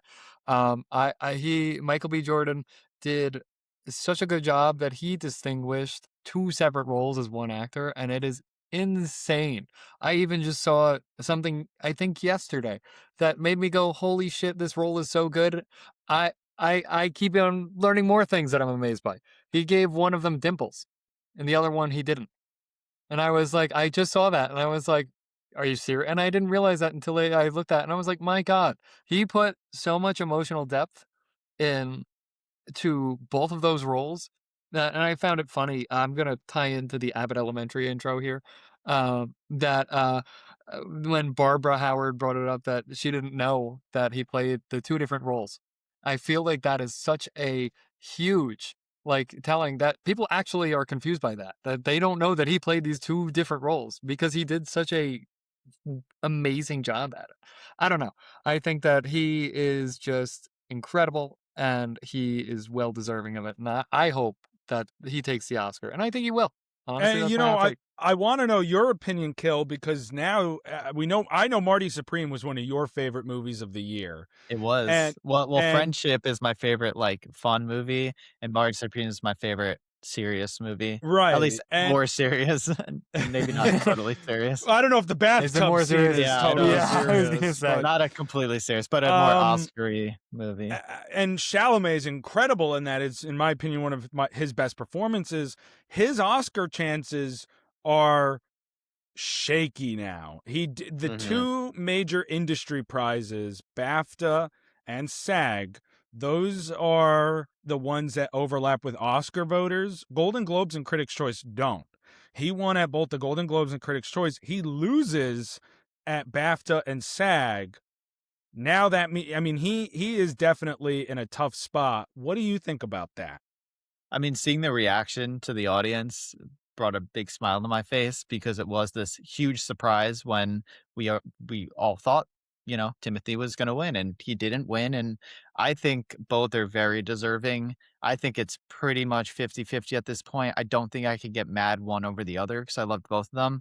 In my personal opinion, though, I think Timothy deserves it, and it is his year, but I wouldn't be opposed to Michael B. Jordan because I think it is such a defining role in a movie that everybody saw and everyone still talks about. While Marty Supreme, even though as much as I love it and as great as a film as it is, I feel like it might not have that longevity as Michael B. Jordan's role. And that's more of a fun, both are such fun roles, but I feel like Michael B. Jordan is a lot more amusing, I guess I could say, because it's 2 in 1.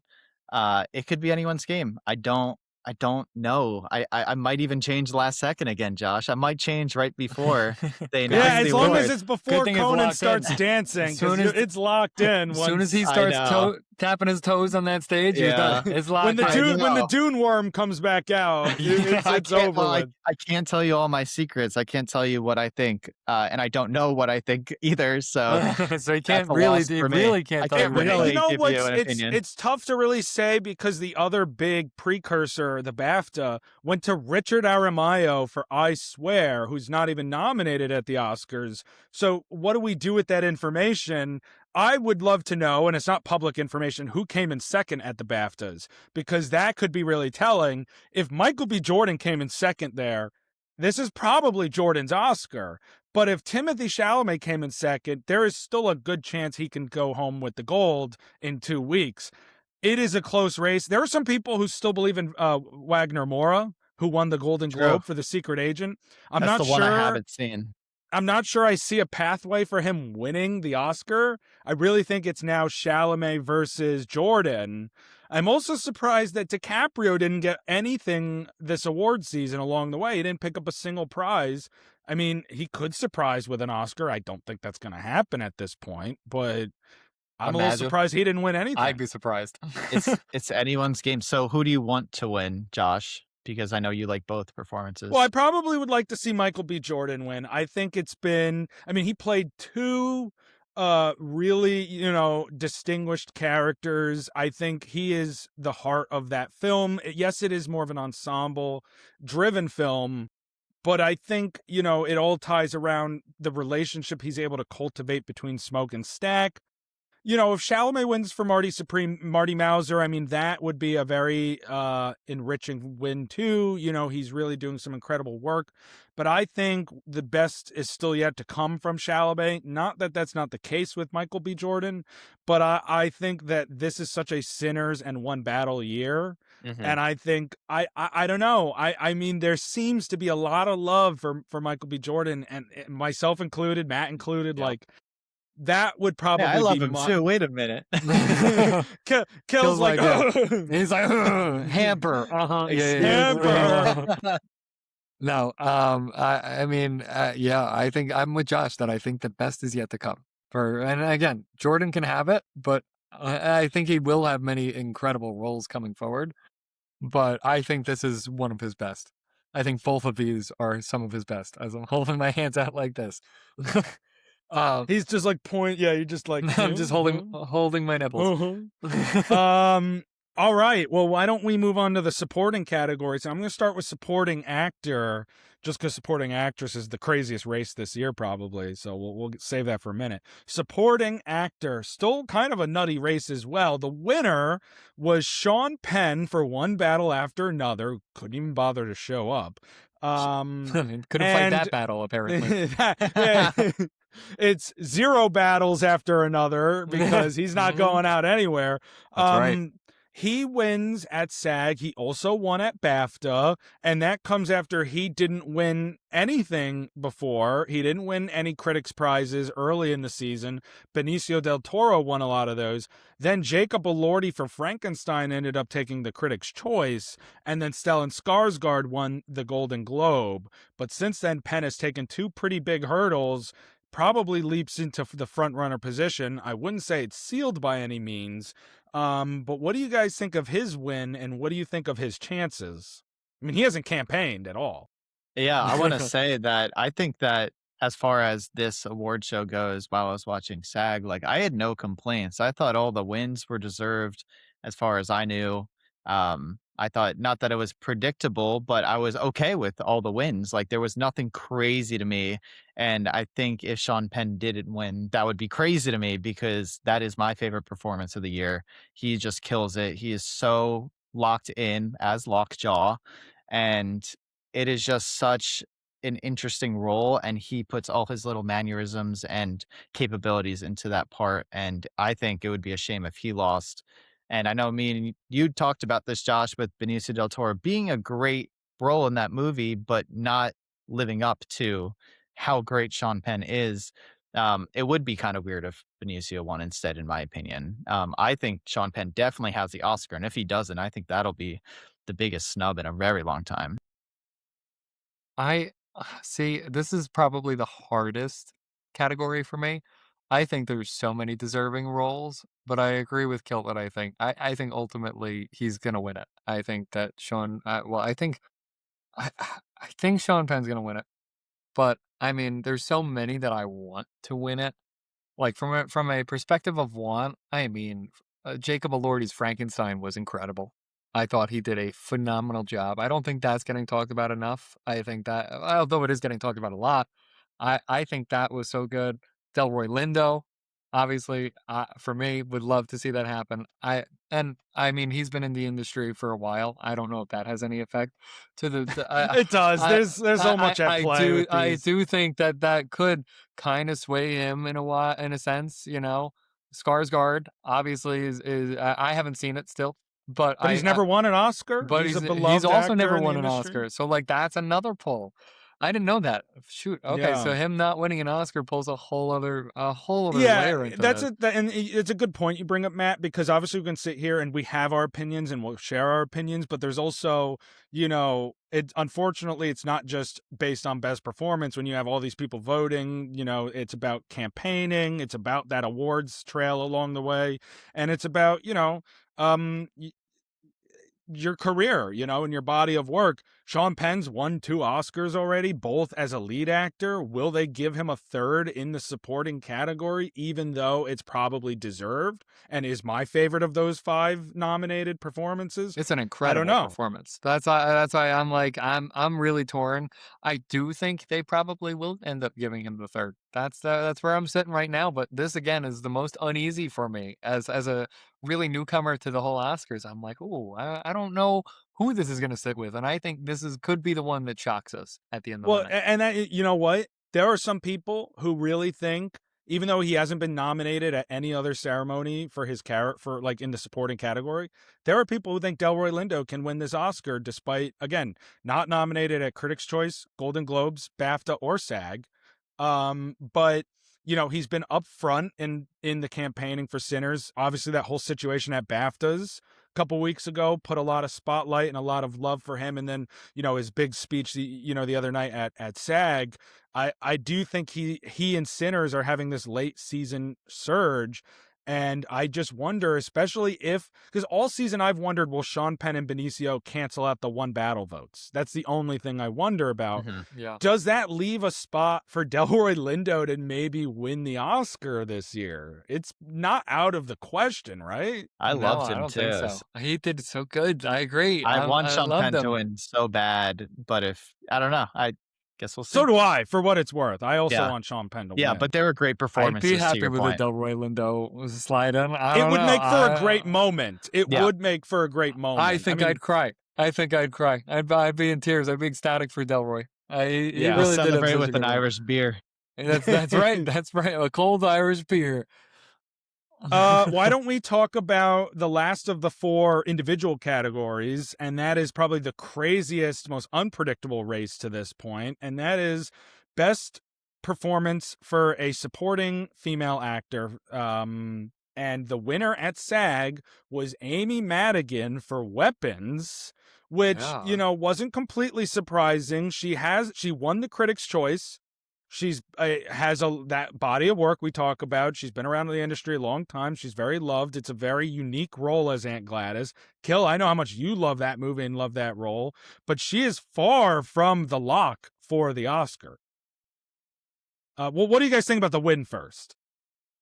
She was really cute. I love the Weapons run. She ran like the kids. Yeah, I talk about like Demi Moore like the kids for The Substance. Like, it is such a commitment to be that character and to really go all out and show everything in her circumstance and put that all on the table and prove that you are still taking these risky roles that, I mean, the director for The Substance, she is a great director, but there's no telling from such an ambitious role that this could be a flop. And so same with Weapons. Barbarian, incredible movie, but who's to say that you won't embarrass yourself in Weapons if you take this role as a legendary actress? So for her to prove that like she can still commit to roles and roles as ambitious as this, I mean, I love it. I loved it. And I love that she just seems like such a loving person, looks to be a loving person. And I mean, I'm rooting for her because as a horror fan, like this could open up a lot of more opportunities.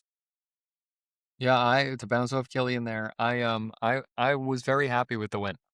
Seeing her go up there, seeing her smile when the camera turned to her, I was like, that's just so great. And her character as a whole was so complex. I mean, I honestly think it made the movie as good as it was. Like that. Only 12 minutes of screen time, but probably left the biggest impact. Right? I was like, without her, that movie obviously wouldn't be the same. That goes without saying. But I mean, 12 minutes is insane to think that because it feels like she's in so much more. That's crazy. She made of those 12 minutes what most actors can't even do in an hour.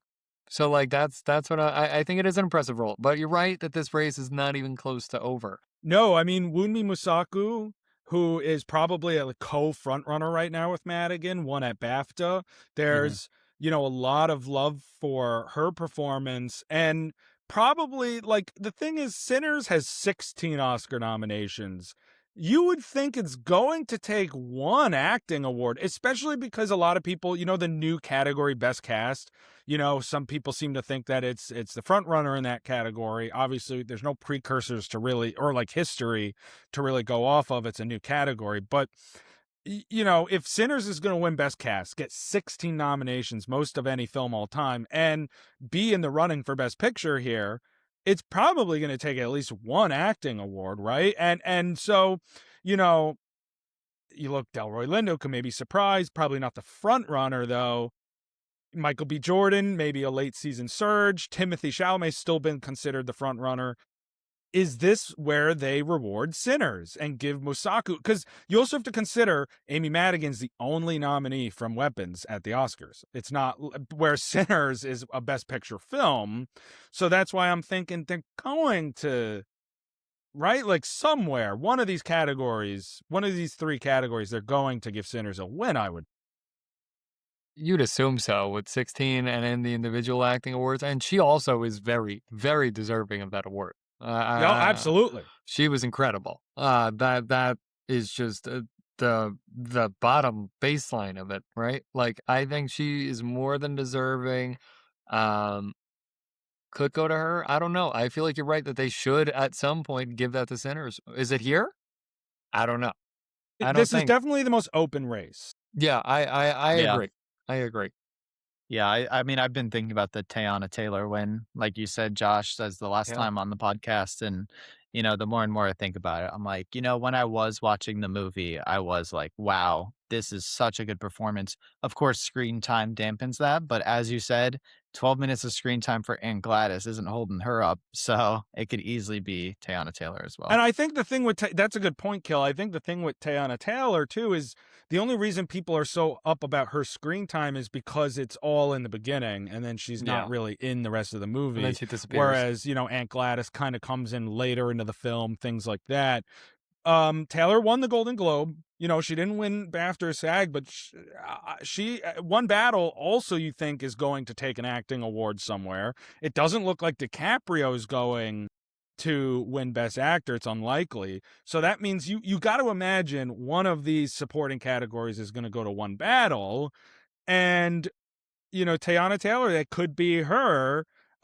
She's really great. She's been all over the campaign this award season. And even though she's only in it for however much time at the beginning, her presence is felt throughout the rest of the film. True. Mm-hmm. I agree with that. I don't know, honestly. Oh, I was going to say I have a hot take of just that I don't think either of those will be rewarded in this category. I'm really doubling down on Amy Madigan. I'm really feeling it. Wow. I don't know. I think Madigan might take it here.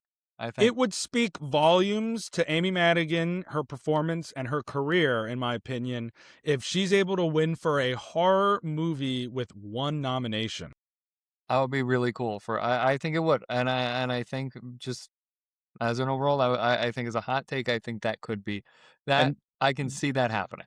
And that is a great perspective. And I think the difference is why I'm not guessing Amy's going to win is because we're nominating actress and not character. And if we were saying who's the best character, I would say Aunt Gladys. She's awesome. She's so memorable. But because we're nominating for and finding that winner for the actress itself, not the character, my guess is Teyana Taylor. That could change. You know me. I can change my opinion up until... But until Conan starts dancing, you have. Exactly. I know. But it is anyone's game, and that's why this is such a tough category. Yeah, it's maybe Elle Fanning will win. Who knows? Imagine. No, it'll be really exciting. I think it's really a three-way race at the moment. Maybe we'll see. You know what I mean? Mosaku and Taylor each have one prize. Madigan has two. But Mosaku and Taylor both have the much stronger films in the industry, so it kind of balances that out. So, I mean, on Oscar night, it can go any way. It really can go any way, and I don't think I would be surprised. Direction. I'll be happy whichever. Honestly, they're all fantastic ways. But, we'll see. It's going to go ping pong, and we don't know which way. Yeah, for sure. So, all right, why don't we talk about the last award from SAG, which was Best Ensemble, and that went to Sinners. And what is notable about this is that this is the first real big prize, like top prize of a show for Sinners this season. And so does this maybe catapult it to a late season surge a la Parasite did in 2019 when 1917 won a bunch of precursors, and then Parasite won SAG and came in and won the Oscar for Best Picture. Because One Battle After Another has won pretty much everywhere along the way. Critics' Choice, Golden Globes, BAFTAs, PGA, DGA. I mean, you know what I mean? ACE, which is for editing awards. Whereas, although I'll say, just in case you guys don't know, ACE and WGA, Writing and Editing Guilds, have split categories. So Sinners and One Battle have both taken those. Interesting. Okay. The top prizes. The only thing that gives me pause is Sinners didn't take the top prize over Hamnet at the Golden Globes when One Battle did. And One Battle, of course, has PGA. That's huge. DGA. But Sinners took SAG. That's huge. So what do you guys think about the best? Basically, I'm asking is, what do you think about the Best Picture race heading into Oscar night? It's going to be a close one. It's going to be down to the wire, I think. And it's something that I'm still not sure which one I'm going to go with and which one I think it'll ultimately be. And it's between two things. I like that you're inferring that. It's not between F1. Yeah, F1, come on down. F1, I'll put all 10 points of my points on F1 and see and come out victorious based on that. No, double or nothing, baby. I really think at this point it's down to the two of those movies. I personally think, and I'm really torn on which end. I think that the SAG win might hold a lot of weight, though. I think Josh is right with that kind of that Parasite analogy, where that maybe that will push it over the edge for the Oscar voters. And again, it's kind of felt like there's been this late season surge. I've seen the exact same thing as I'm tuning into these award shows, and not religiously, but I'm seeing online this this rebirth of the Sinner's love that we knew how long ago now, you know? So I think right now I'm going to say Sinners is going to take Best Picture. I think. I don't know. But I'm leaning that maybe this late run surge, even without the Hamnet win. You can't deny PGA though. Which I know, is a and huge that's precursor for Best Picture, because massive one. Producers all they went with One Battle, and we talked director. I don't see Coogler winning that one, right? Like PTA took DGA, which pretty much always tells you who's winning it, and then he's basically won everything else. But if they feel confident enough to reward him there, I don't know. It's Coogler's best work is yet to come too, I think. The Parasite thing is the exception, not the norm, but there is like a historical kind of fact, statistic that we can point to and say it's possible. Now, One Battle, is it probably a stronger film than 1917? Yeah, probably. But there's so much love for Sinners. I don't know. I may be leaning One Battle right now, but the Oscar voting's not closed yet. If the vibes could still be leaning towards Sinners by the time Oscar night comes, Well, and looking back at 2019, Josh, when you said Parasite came in last second, I know it won other awards, but just looking specifically at the SAG Actor Guild Awards, Parasite won, but 1917 wasn't even in contention. So that does raise the question, because this isn't for Best Picture. This is for Best Ensemble Cast. Sure, maybe this leans me toward more of Sinners will take the first Ensemble Cast Oscar, but to me, that doesn't mean much more that One Battle won't win Best Picture. Of course, as we said before, I would be happy if Sinners won Best Picture. I'm hopeful. That would be great. But from the track record and from just watching the films, I think One Battle will take it. Yeah, certainly. I mean, you bring up a good point. It is one stop along the way. It is the top SAG prize, but it is an ensemble prize. There is so many branches of the industry that vote in the Best Picture category. They all do. Mm-hmm. Editors, producers, directors, actors, every branch, So it does the PGA and the DGA and the WGA and things like that all went one battle. Is that enough? Does that say enough about where the general industry is going to go with on Oscar night? Even if all three of us would prefer slightly Sinners, does it? We're not the voters, so what does it seem like they're leaning towards? Well, and that might be one battle. It's a fair point. It might be one battle at this point. It might. And I would love if it was Marty. Just putting that out there. That's my favorite of the year. I'm gonna be the meme and just hand on shoulder. Like, I gotta be honest with you, man. Chief. No. I'm gonna be real with you, Chief. It ain't gonna be Marty Supreme. If it's Marty Supreme, I would be. To be honest with you, I mean, if Marty Supreme doesn't win Best Actor with Timothée Chalamet, it might not win any Oscars. It might not, which would be shocking because it didn't win anything at BAFTAs. It didn't win anything at SAG. It won't take this. It's not going to win screenplay. The two screenplays are going to go to one battle and Sinners. Like, that's pretty locked in. I don't know where else it could win at the Oscars this year if it can't take Best Actor. So it could go home empty-handed. I do have a follow-up question. How far do you think Kevin O'Leary was in the Oscar ballot to being nominated? Oh my God. Hopefully not close. Hopefully. He was just playing himself. That's what Kieran Culkin did, and he won. I would have rather Tyler, the Creator, get up from that movie. Honestly, me too, man. One of the notes I wrote down on my paper I have to share was Tyler, the Creator's first black person being comfortable around white people in 1950 comment had me hysterically laughing. I was like, that's hysterical. I like how that's like the one thing he said on stage. That was literally, he took the opportunity, and honestly, and then he was like, "Oh shit, Marty Supreme." He's like, and Marty Supreme. I also love how they all raced to say Marty Supreme. I don't know what that was, but that was hysterical. They were like, "Oh, Marty Supreme." They're having fun. Yeah, they were. Like, we're not gonna win. We might as well. Enjoy it. No, I definitely think that. That was funny, and I honestly wish he would have been voted over whatever his name was, fucking Kevin O'Leary. Wonderful. Yeah, just Mr. the ballot Wonderful. says Mr. Wonderful. Yeah, it's Mr. Wonderful's spanking scene is the only thing that wrote. There should be a best scene. It's like the Viola Davis announcement for Michael B. Jordan, but for Kevin O'Leary. She's like, opens the card, and she's just like, "Lord, rise him up, Mr. Wonderful," and we're all just like. Huh? What? 7 times what? 7 times? No, that would be pretty. I wrote that down too. I was like, Viola Davis was the exact amount of hype for that. If she was when she came out, I was like, Michael B. Jordan's winning. I was like, Michael B. Jordan is winning this award. Yep. Oh my God. Unrelated, but super quick, just for time. But I know it's a long episode anyway, and I want to know, what did you guys think of the Harrison Ford speech? I still wrote that it was beautiful. I literally wrote Harrison Ford, arrow, what a goat, underlined it. Beautiful speech, man. Wow, underlined it. Gorgeous and inspiring is the exact thing on my note.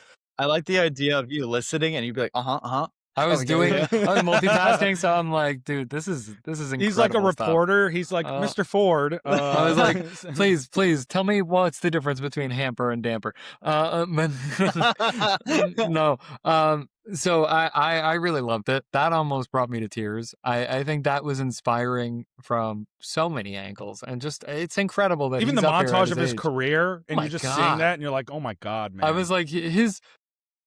Was it filmography? Am I saying that right? His filmography was incredible. I mean, it's a testament to him being one of the best actors of all time. I mean, like, that's without a doubt. He's incredible. It almost made me cry. I was amazed that I almost cried 2 times during this SAG Actors Award show. But I was so happy they gave it to him, and I have to say, Woody Harrelson, right? He gave a speech. He was making me laugh through that too. I thought that was he's like, come on, I wrote these jokes for you guys. He was like, Woody's still clapping from the Oscar. No, I thought it was amazing. Yeah, to captivate it. Yeah, well deserved, amazing I think my moment. perception of Harrison Ford is this like grumpy old man, which is true to some regard, but to see him Absolutely. in a vulnerable state like that and still crack jokes and get emotional about some of his friends who's passed on, and also honoring some other filmmakers who are still alive and created or helped make him who he is, like all around, I mean, it just seemed like he was very accepting of that award and very deserving too. And man, I mean, just, yeah, like you said, Matt, total testament to who he is as an actor and how long he's really been around doing this. And to still see him here today, you know, with whether it's a grin or whether it's more of a frown on his face, he's still there, and he How still old seems is like he's he? He's enjoying doing it. 83. He's going to be 84 this year. 83. That's And insane. and honestly, you know, not just to see him still around, and obviously it's a testament to just how great of a person he is, but he's doing some of the best work of his career in Shrinking. At 83 years old, I think it's some of the best work of his whole career. Like, he is phenomenal in that show, and really showing a vulnerable side of himself. But like this vulnerable side that I personally have never seen. I was like, my God, it's some of his most intense and like just really. And at 83, how do you do that? Yeah, that's unheard of. It's hard to humble and a guy like him, and you know, he's deserving of all the praise, because I mean, that's freaking Indiana Jones and Han Solo, and Absolutely. even if you take those two out, he has still had a remarkable career, you know. So anyway, that is the SAG Hamper Damper Actor Awards. And so, you know, we're running long like we expected, but it's fine. You know, I have nowhere to be, just dinner, but that's fine. Yeah, that can wait. Why don't we move on? And since we're talking Oscars, and you know, it's 'tis the season, why don't we rank the last 10 Best Picture winners in our opinion?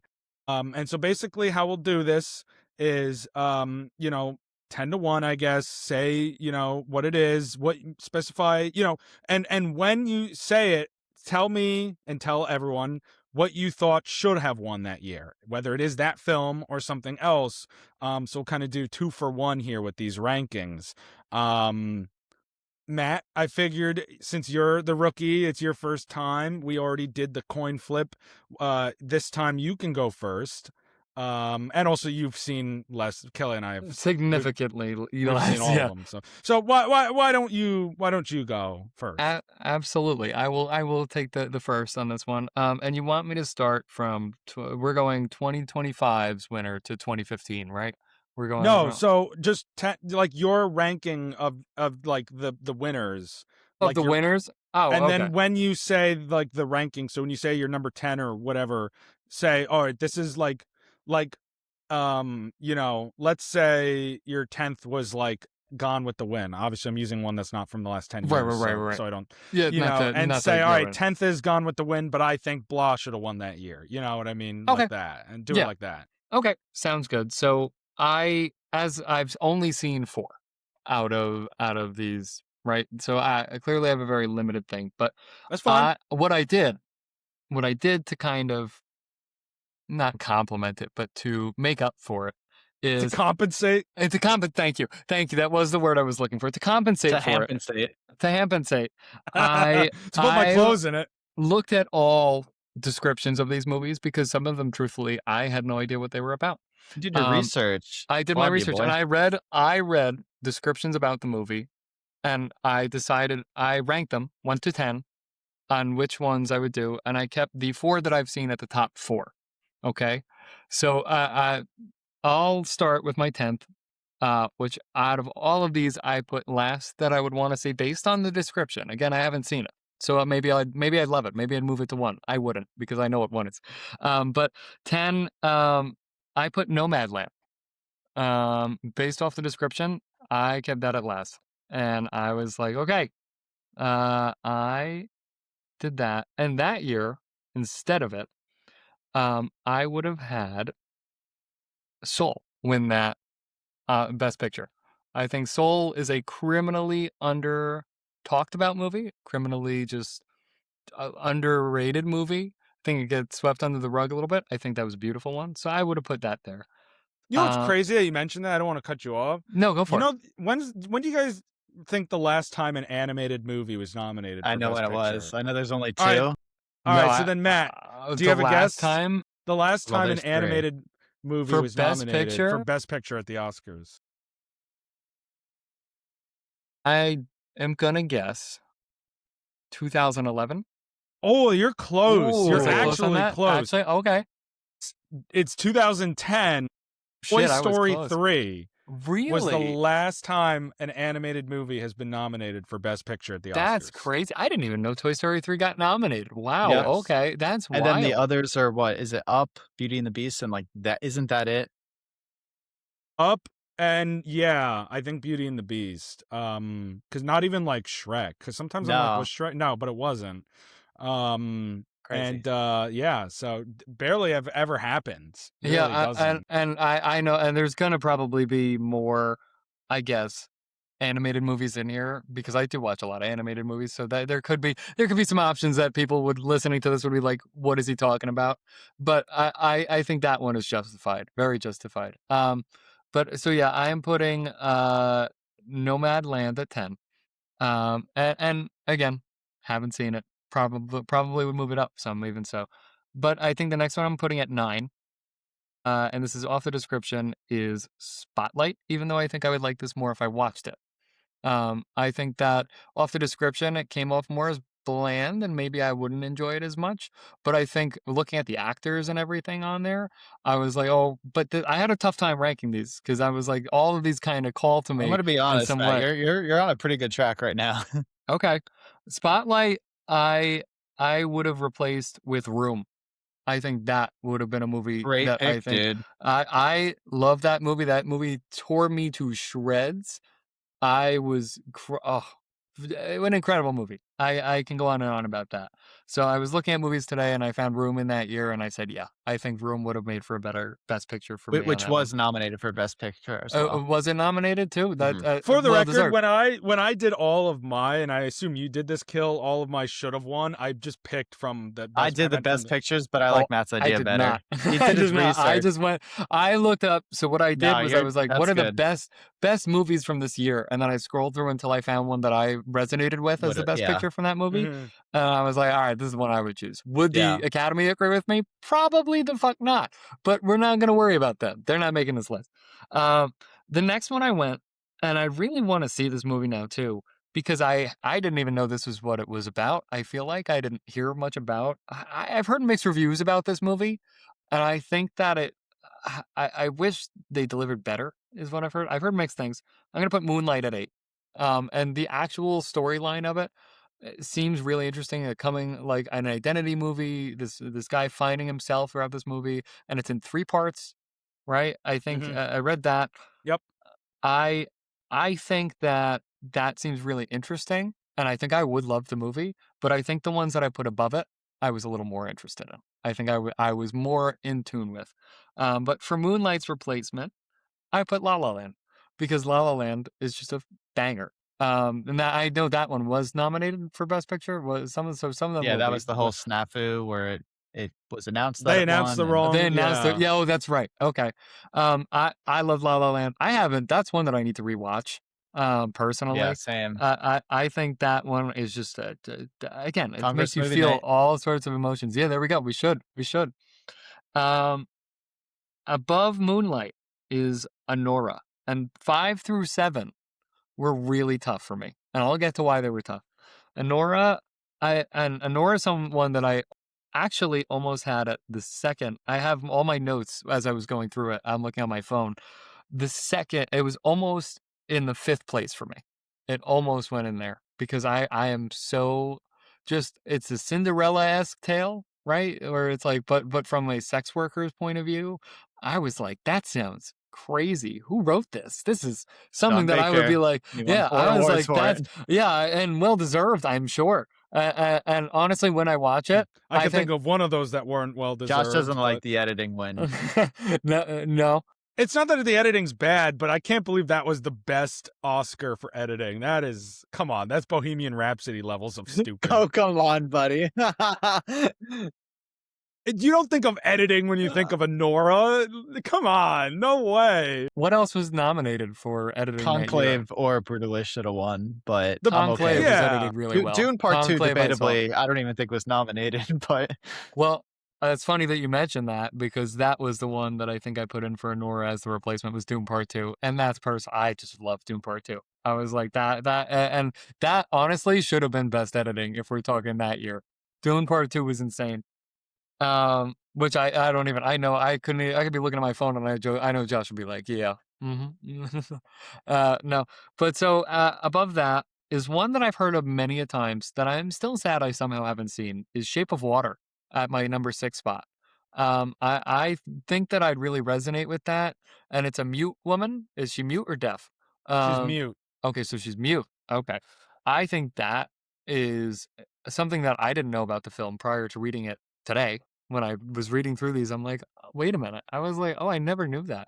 And I think that adds such a deep layer if she can't speak to this. And that's something that I think it would make for such an original story that I think would bump up my rankings. So this again off of that. But my replacement for Shape of Water is 3 Billboards Outside Ebbing, Missouri. Because I fucking love that movie. That movie was an incredible movie. I still remember watching it for the first time and just tears. Can't remember much about the movie now at this point. But I know that I hold that movie so high. That's another one I need for a rewatch. Yep, another Congress movie night. I think we all agree. Yeah, we put that on the list. And at my top for the ones I haven't seen is Coda. And Coda, it holds a special place in my heart. As Josh, I'm so happy. From the very beginning of the podcast, I'm so glad you brought that up. Is that I am a special educator, and I was like, Mm-hmm. I've worked with the deaf population, and like that's to think of a child of a deaf adult, or is that I believe that's what it stands for. Children of deaf adults. Yeah. I think that is so cool from a inclusivity standpoint to think that won a Best Picture award. I think that must speak to a testament of how well done it was. I think that's one that personally, just from everything that I do, and I've worked very sparingly with deaf people, but I think that their community and the way that a perspective of a child who wants to be a singer in a deaf household is such just a niche take that we wouldn't get anywhere else. So that's why I bumped that up to the top of my list, and that's my perspective on it, on why I put it that high. So for the 4 that I've seen, I'm actually going to go through these a lot quicker, which is funny.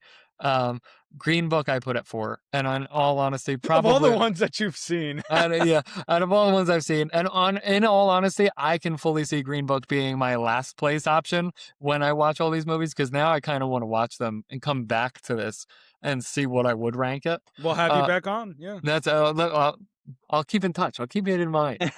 My people will reach out to your hamper. Your hamper calls my hamper.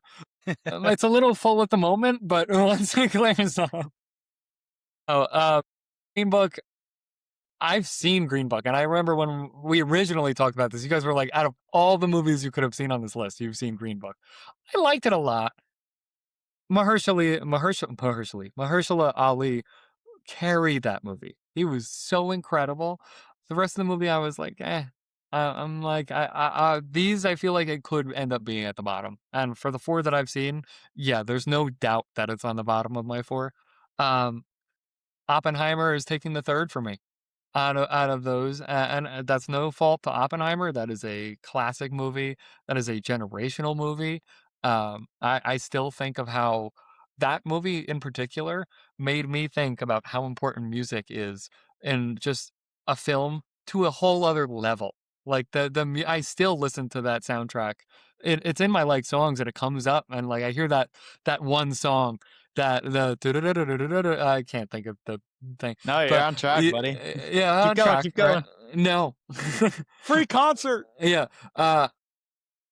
I just everything about that film, from the performances of Cillian Murphy to Robert Downey, I mean, to Albert Einstein's cameo appearances throughout the film. I like how you said the actors' names, and then they really resurrected Albert Einstein. They really brought Albert Einstein into this. I really think that is a well-deserved 3 on that. I love the other 2, so that's really hard to put them in that order.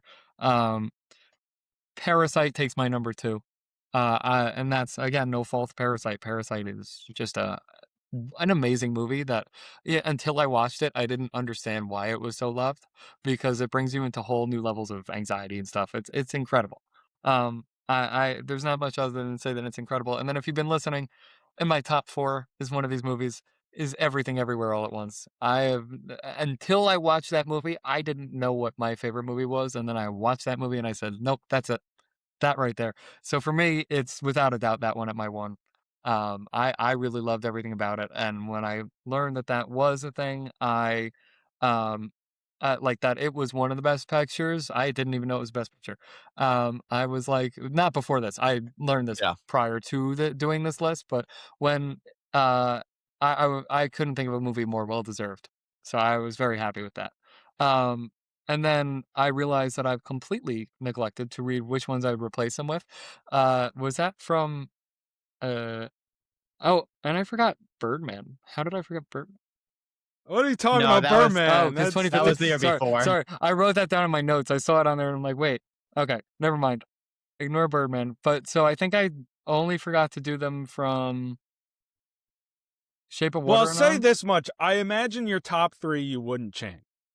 Yeah, my top 3 I wouldn't change. They're locked in. They're locked in. I would say, yeah, Oppenheimer. I did put if I had to, if it got into my head, but I wouldn't change them. But let me see. Oppenheimer. The other 2, Green Book. What was my replacement for Green Book? Was Into the Spider-Verse. I put from that year. Although I know an animated movie isn't going to do it. And then I did put for Coda. I was torn on this one. And I wasn't really, I don't know, I wasn't crazy about them. The options I put, but Luca, I thought from Pixar was one that I really resonated with. I loved. Wow, that was 2018. Oh Yeah, my could you god. Wait, was Coda 2018? I thought it was 22. Oh, 2021. You're right. I thought we were still talking about Green Book for some No, reason. no. Green Book was you're right. was Into 2021. Spider-Verse. But Luca or Shang-Chi, I think. And Shang-Chi doesn't get talked enough either. Shang-Chi was a phenomenal movie that they did not That'd be Can you capitalize imagine on. if that won Best Picture? That would be insane. If out of every Marvel movie they had, it was Shang-Chi. Martin Scorsese would be sitting in the audience like, what the fuck? He'd be like, what is this? No, but I think that captures everything. Yeah, my top 3 I didn't change. I couldn't if I tried.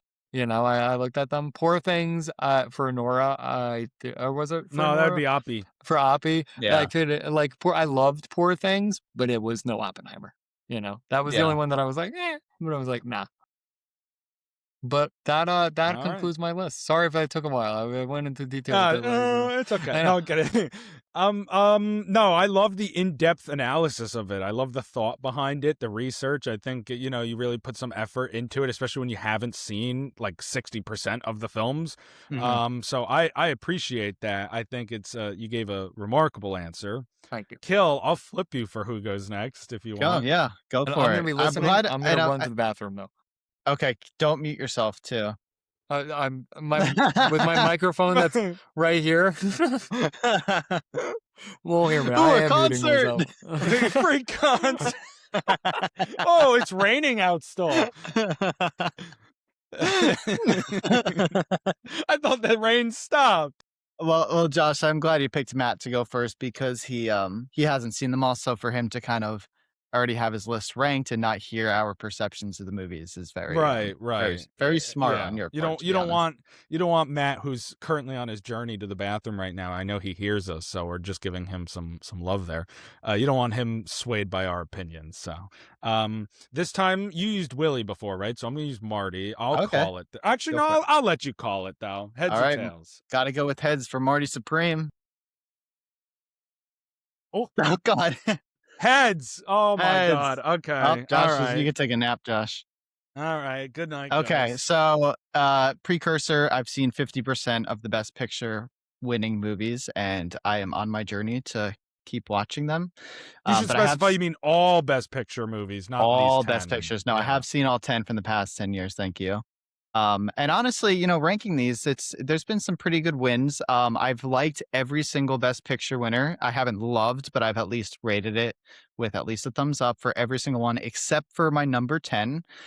We've mentioned it before. Number 10, my least favorite is Nomadland. I just don't get it. I think 2020 was a very weak year for Best Picture winners, or for Oscars in general. I just don't think that they were great entries. There was no um, great ahead of everything winner, and Nomadland was that one, and I just, again, didn't really get it. I get it's for people that aren't me to understand and be okay with being slow paced, but for me, I just like a story that has great characters and has kind of a beginning, middle, and end, and I just felt like it just didn't have that.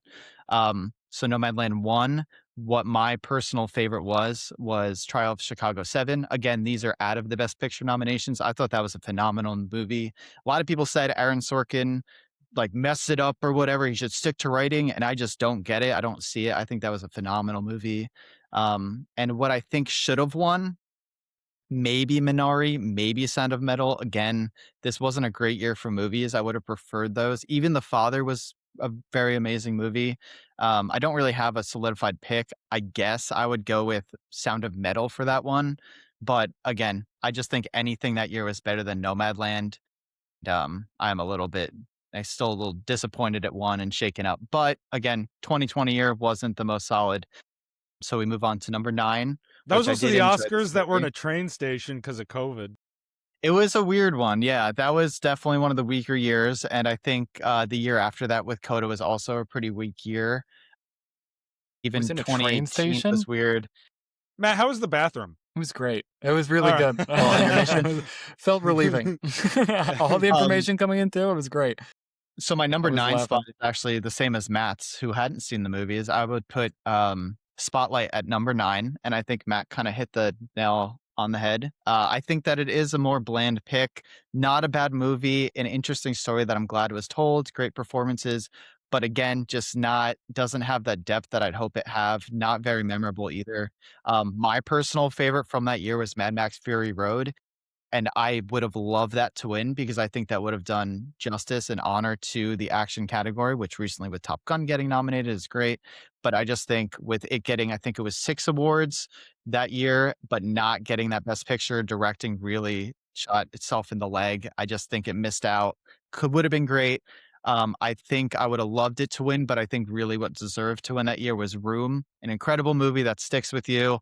One of my favorites, incredible performance. Not a big Brie Larson fan, but that's the one movie that I will say she is phenomenal, deserved that Oscar for. Wish that one won. Number 8, I'm going to say Coda. Now, I think this is a good movie. Out of all the Best Picture nominations that year, I will say this probably was my favorite. I think that its own fault is that it's not shot great. It's just not a great filmed movie, not a great technical movie. I think it only had maybe 1 or 2 other nominations that year with Troy Kotsur, I think is his name. Troy Kotsur, yeah. Kotsur winning supporting actor, which is also deserved. But I just don't believe that this was the best movie of that year. Again, not a great year for movies. I actually did find one movie out of the Best Pictures I liked more. Don't Look Up. Not a phenomenal movie, not really a Best Picture kind of movie, but out of those, I enjoyed it the most. What should have won that year is one I didn't like, but it should have won still, was Dune. At the time, I was really just not excited. I actually watched this one right before the Oscars coming in because it was long to me. It just didn't seem like my kind of movie, and it just wasn't. I didn't really get it. Technologically wise, directing wise, everything that it won, totally deserved. But I just remember feeling like, oh, I just don't want it to win. And now looking back, I say it should have won because it has that longevity. The sequel is amazing. I love that movie. It's just kind of weird. Coda kind of sticks out in that group. Again, great message, just not really a Best Picture kind of movie. Number 7 is Green Book. At the time, I really love this movie. I still believe I like this movie, but I feel like I'm told I shouldn't.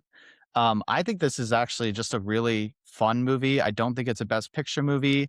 You could kind of tell it's a Farrelly Brother movie, a little silly at times, kind of wedges in that theme at the end of the story and all that. Mahershala Ali, amazing. Glad he got a second Oscar for this. A little forgettable, but just an easy watch. I didn't mind it winning at the time. Maybe it shouldn't have won, but also looking at this year, not a fantastic year.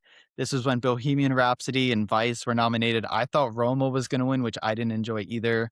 My personal favorite, looking back, Black Panther. I remember at the time, I didn't really understand why this was nominated because it's a Marvel movie. Why is this one getting picked? I don't see. How is it winning score? How is it winning costumes? And now looking back at it after coming out of film school and being a little more, I guess, pretentious and knowledgeable, I could understand completely why it was nominated. I think this is my personal favorite out of the bunch of 8 that was nominated. And I think my personal favorite was Black Panther, but I think the one that should have won that year, although I thought it was fine, Star is Born had a lot of hype. I think over the years, it's garnered a lot of attention still in its rawness and Bradley Cooper's performance. I think that one should have won and made more sense to me.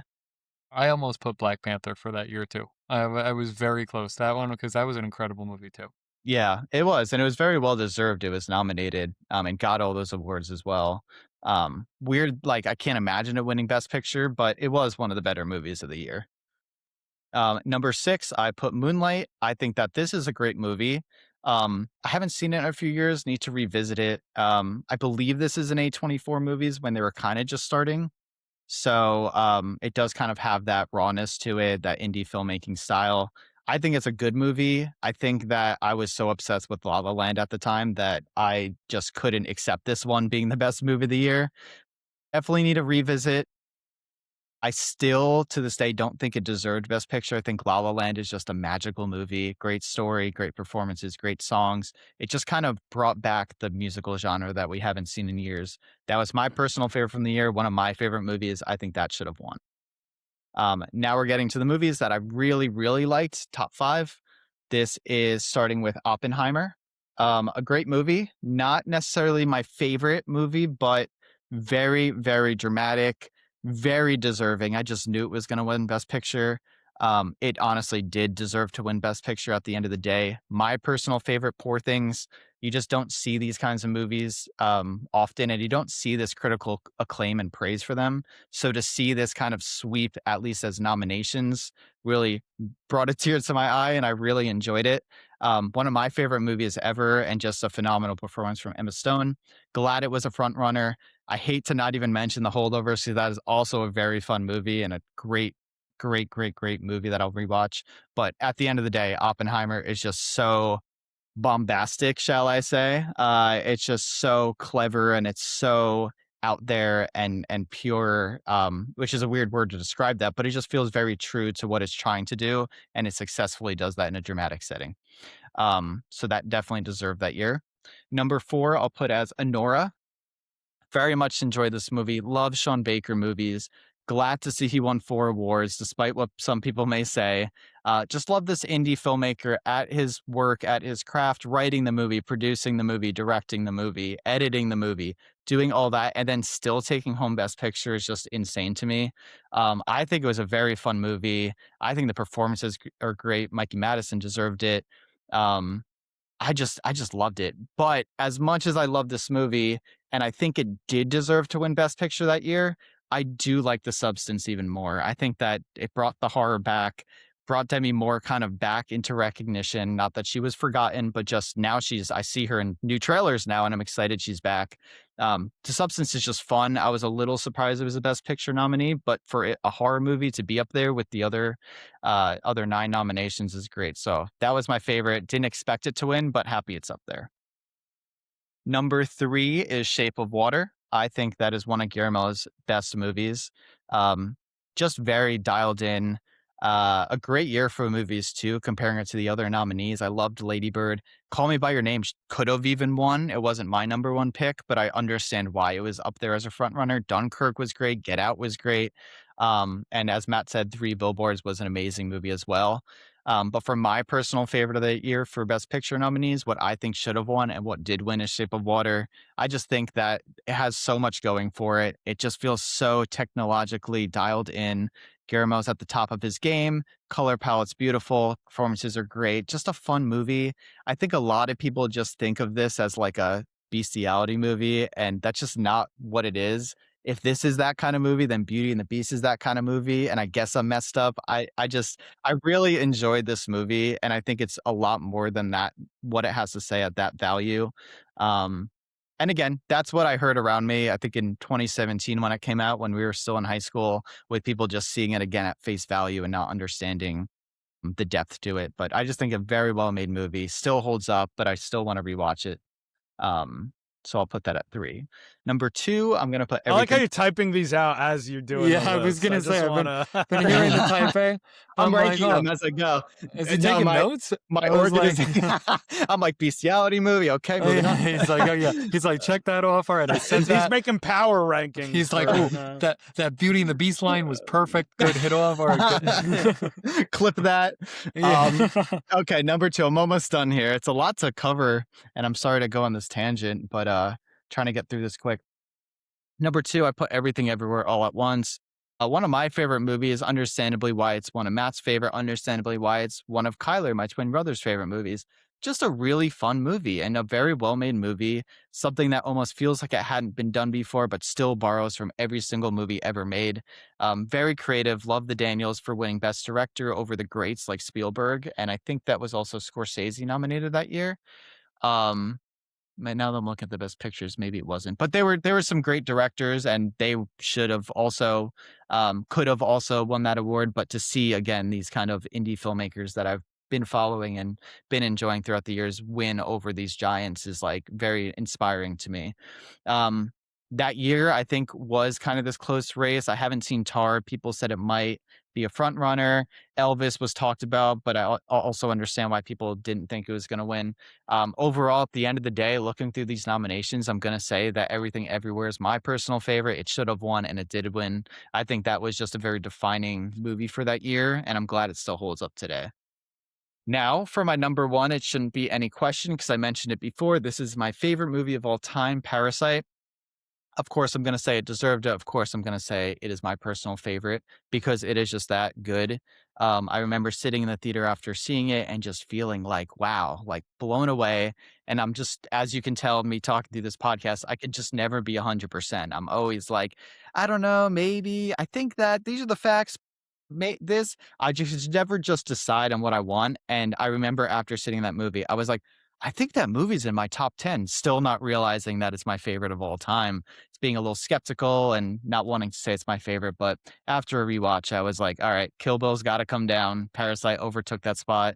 And now after 7 years, which is insane to say out loud, it still holds this very special place in my heart. I just love movies that are more than just one thing. This is a thriller. This is kind of a crime movie. This is also a comedy, but it also has a bit action and suspense in there. It has everything you want while you're still not expecting it. And going into this movie, I didn't know much about it. I watched the teaser award trailer for it. Didn't think I'd like it. Didn't know what it was saying. And yet still my favorite movie after 7 years. I don't think it'll be topped.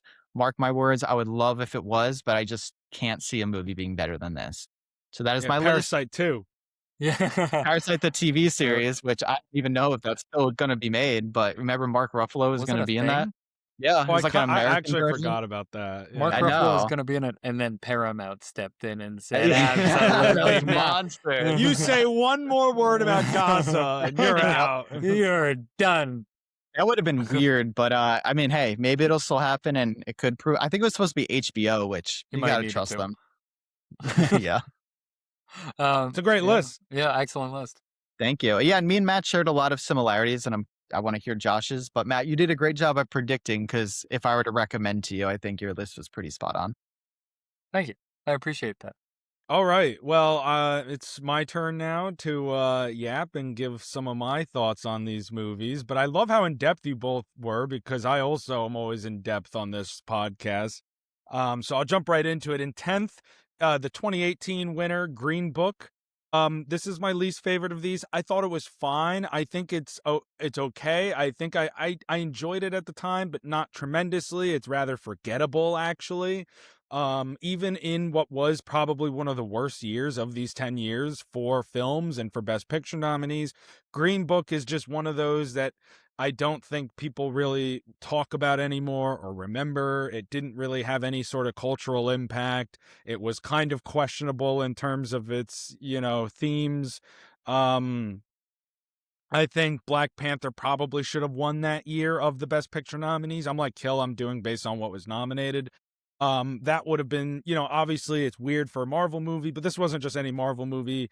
This was a cultural phenomenon. This was a the Ryan first Coogler, Michael B. Jordan collab. First Black-led superhero film. It was a testament to just how great Coogler was. It was insane.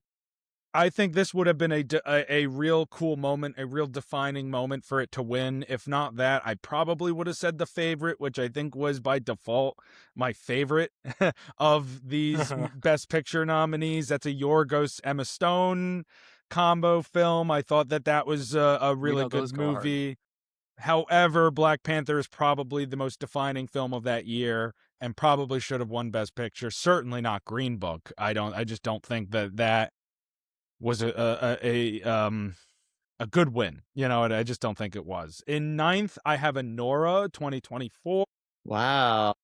I like Anora. I think it's a good movie. It's a fun movie, but it just didn't hit for me the way it did for other people. I remember wondering why it had all that hype. I think there's a few movies nominated that year that probably were a bit bigger in scale, and I know that's not really what Anora is meant to be, and that's fine. Not all of these are these large scale films, but other than the ending, there really wasn't this multi-dimensional kind of film for me like there was for other people. I thought Mikey Madison was pretty good. I thought Demi Moore was better, though. Not that Madison didn't deserve to win. I think either one of them deserved it, but it was just a fun movie. I don't even think it's Sean Baker's best movie. I think The Florida Project is his best movie. I think that's really more, that movie is doing more of what people think Anora is doing or they feel Anora is doing. I think Dune Part 2 should have won that year. I think that's one of the best sci-fi films really of all time. It really builds upon the first in so many ways, and I think that was just one of my favorite films of any Best Picture nominee. So I think that probably should have won. In eighth place from 2016, I have Moonlight.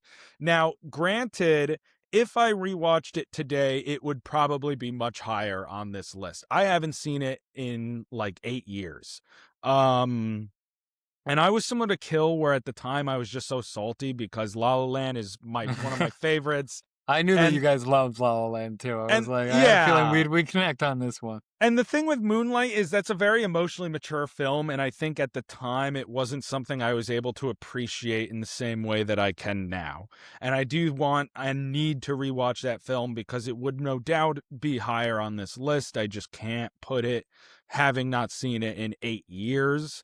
But again, I mean, it deals with a guy who is part of the, obviously, this, the Black community, and he's dealing with his sexuality and kind of how that partakes in this toxic masculinity that can be in these kind of lower suburban areas, lower urban areas, and the different stages of his life, the way him coming to terms with that, how he deals with that. So Moonlight, I mean, that is, from a cultural standpoint, one of the best wins on this list. However, I think I like La La Land more. It is obviously, like Killian said, a throwback to this kind of magical era of filmmaking. It really showcased some of the best of Damien Chazelle's work behind the camera. It has some incredible music, incredible colors, and cinematography. It is just one of those films. In seventh place, I have Nomadland 2020. What I appreciate about Nomadland is that it's different. It kind of incorporates real life elements into a fictional narrative. And I respect that because it is different than some of these other films on this list. I think Frances McDormand is really good in that movie. I like the story that it's telling. However, I don't even think this was a weaker year for film. Like you do, Kill, but I do think that was one of the weaker choices, even though I thought it was a good movie. I think The Father should have won. I think The Father was a transformative film. I think Anthony Hopkins is doing incredible work. And really, anyone who knows someone with dementia or Alzheimer's, that fear of the unknown and confusion, it really hits hard and it really hits home. And I just think that the way that that was presented in that film is so as close to accurate to that, both from the perspective of the person with dementia and the perspective of a caretaker, in this case, Olivia Colman. It's unlike any other film that's ever tried to tackle these ideas. And so that should have won. In 6, I have Spotlight from 2015, the oldest one on this list. It's certainly not the flashiest of films, but it is telling one of the most important stories of the Boston Globe, uncovering this scandal with the church, the Catholic Church, covering up sex abuse crimes against children.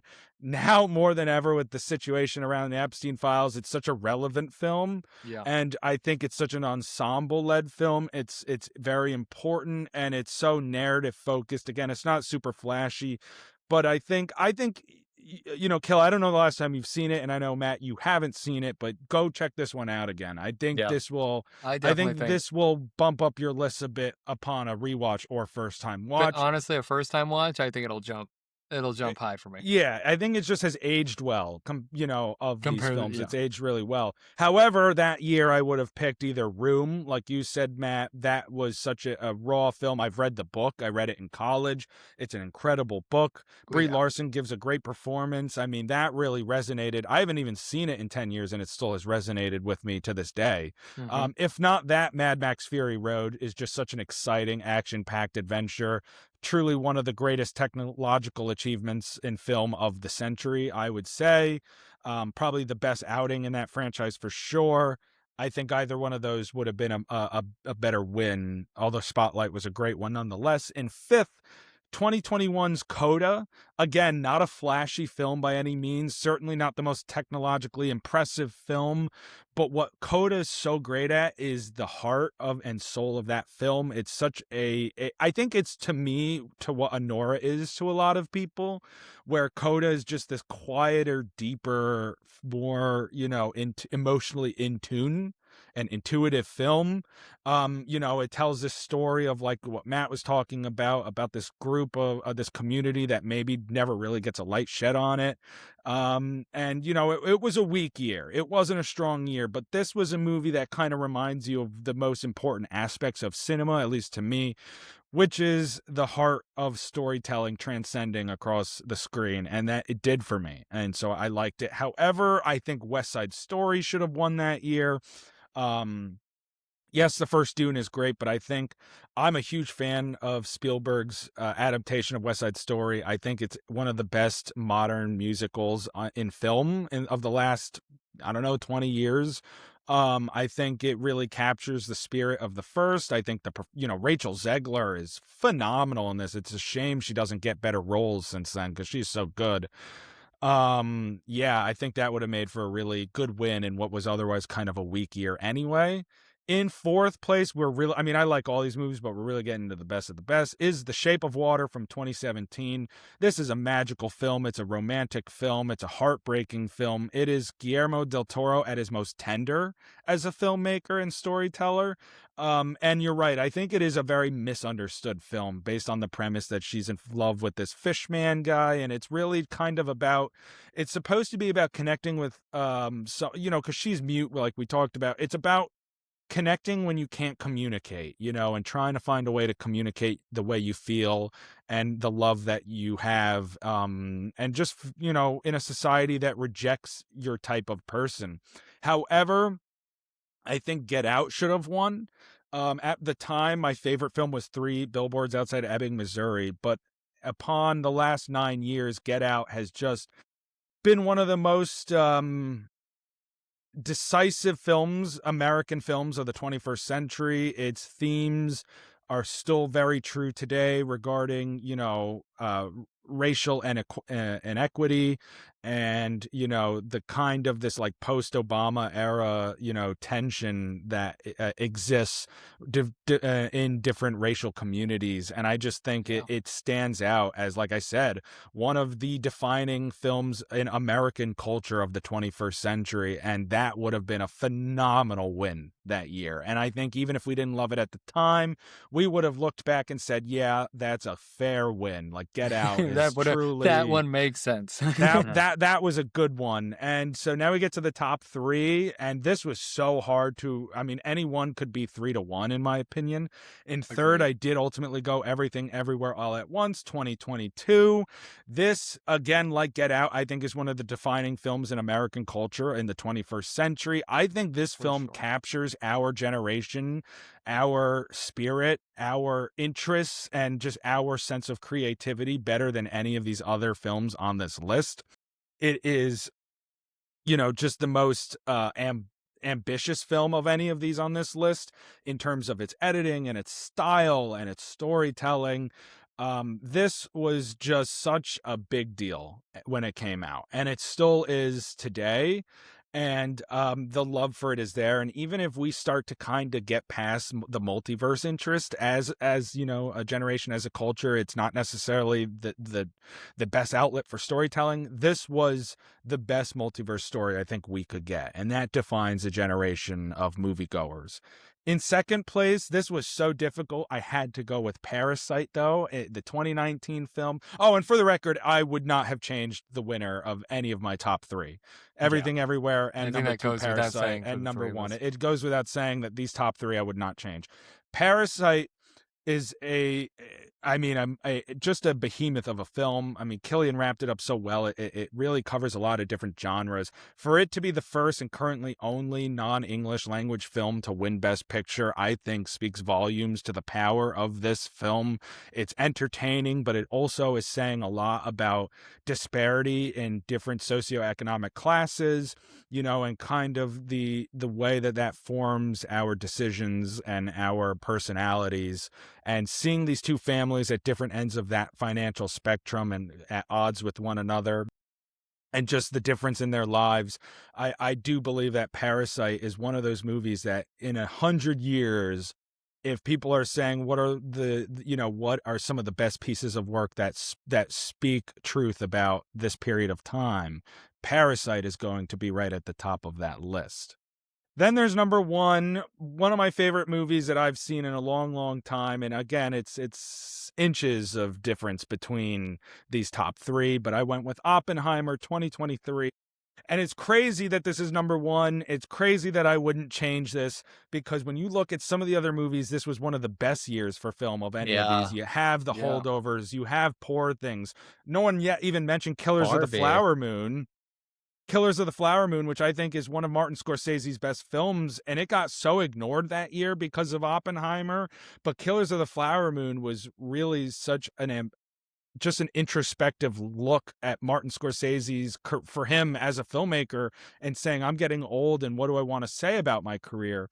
However, Oppenheimer is just one of the most impressive pieces of film that I've ever seen, that you can take 3 hours about a guy, basically just talking, about building a bomb and learning physics, and then, his regrets about building the bomb, to make that one of the most, tense films. I mean, it's like you're watching an action movie, but it's just congressional hearings, most of the time. Yeah, it is.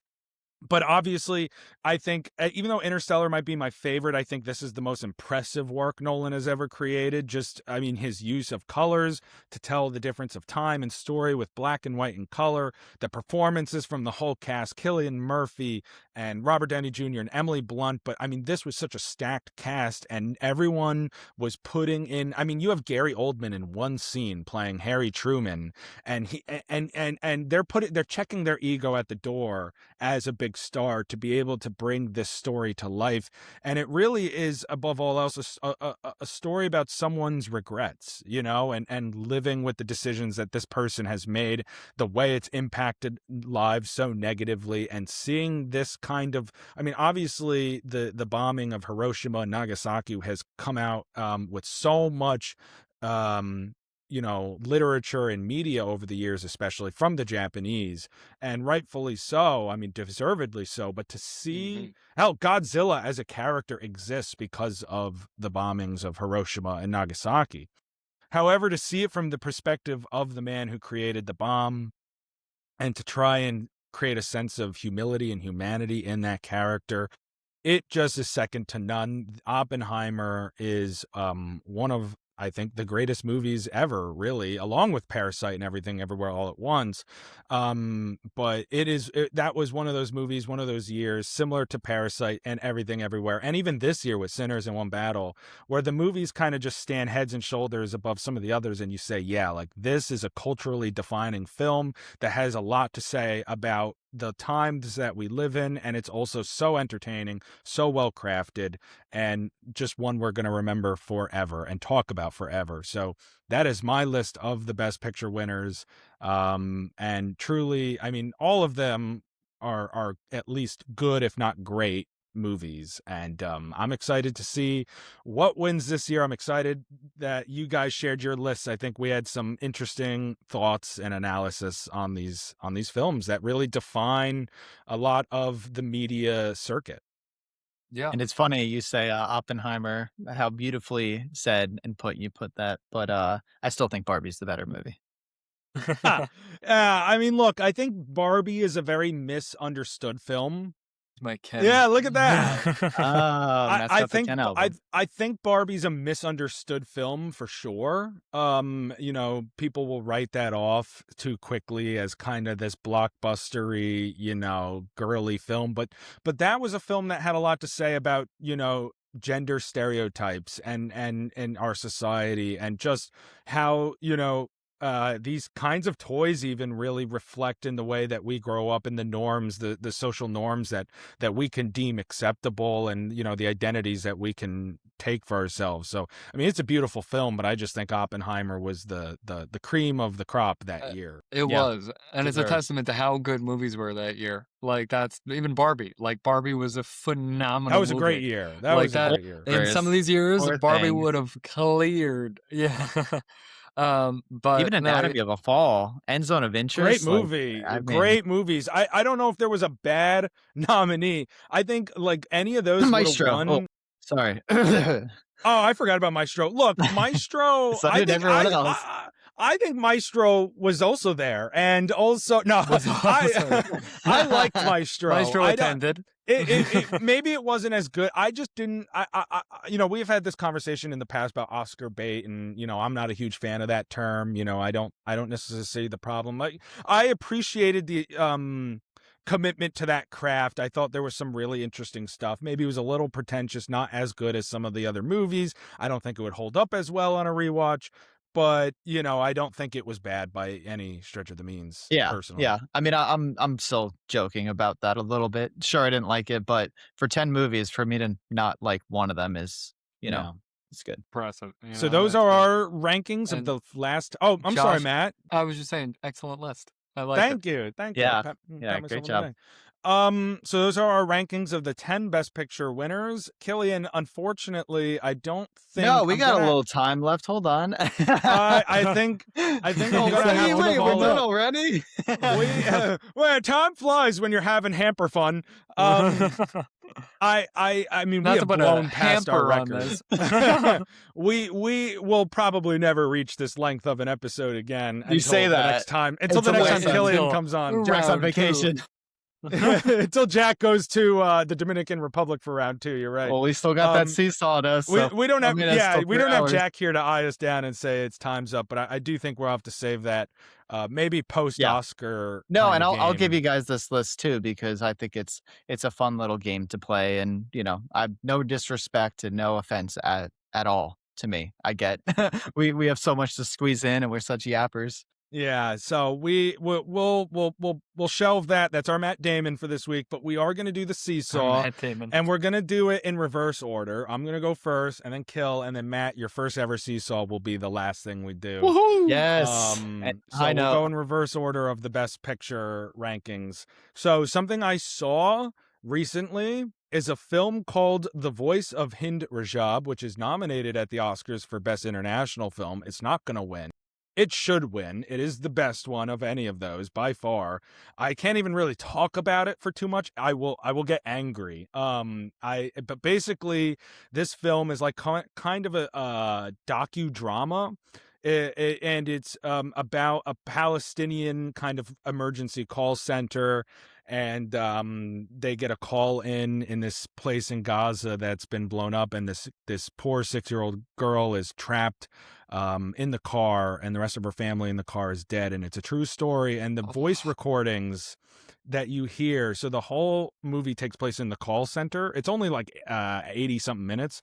The whole movie takes place in the call center, and it's actors, but then the voice recordings when they're talking on the phone is the actual voice recordings that they took from the emergency calls. So it's the actual voice of Hind Rajab.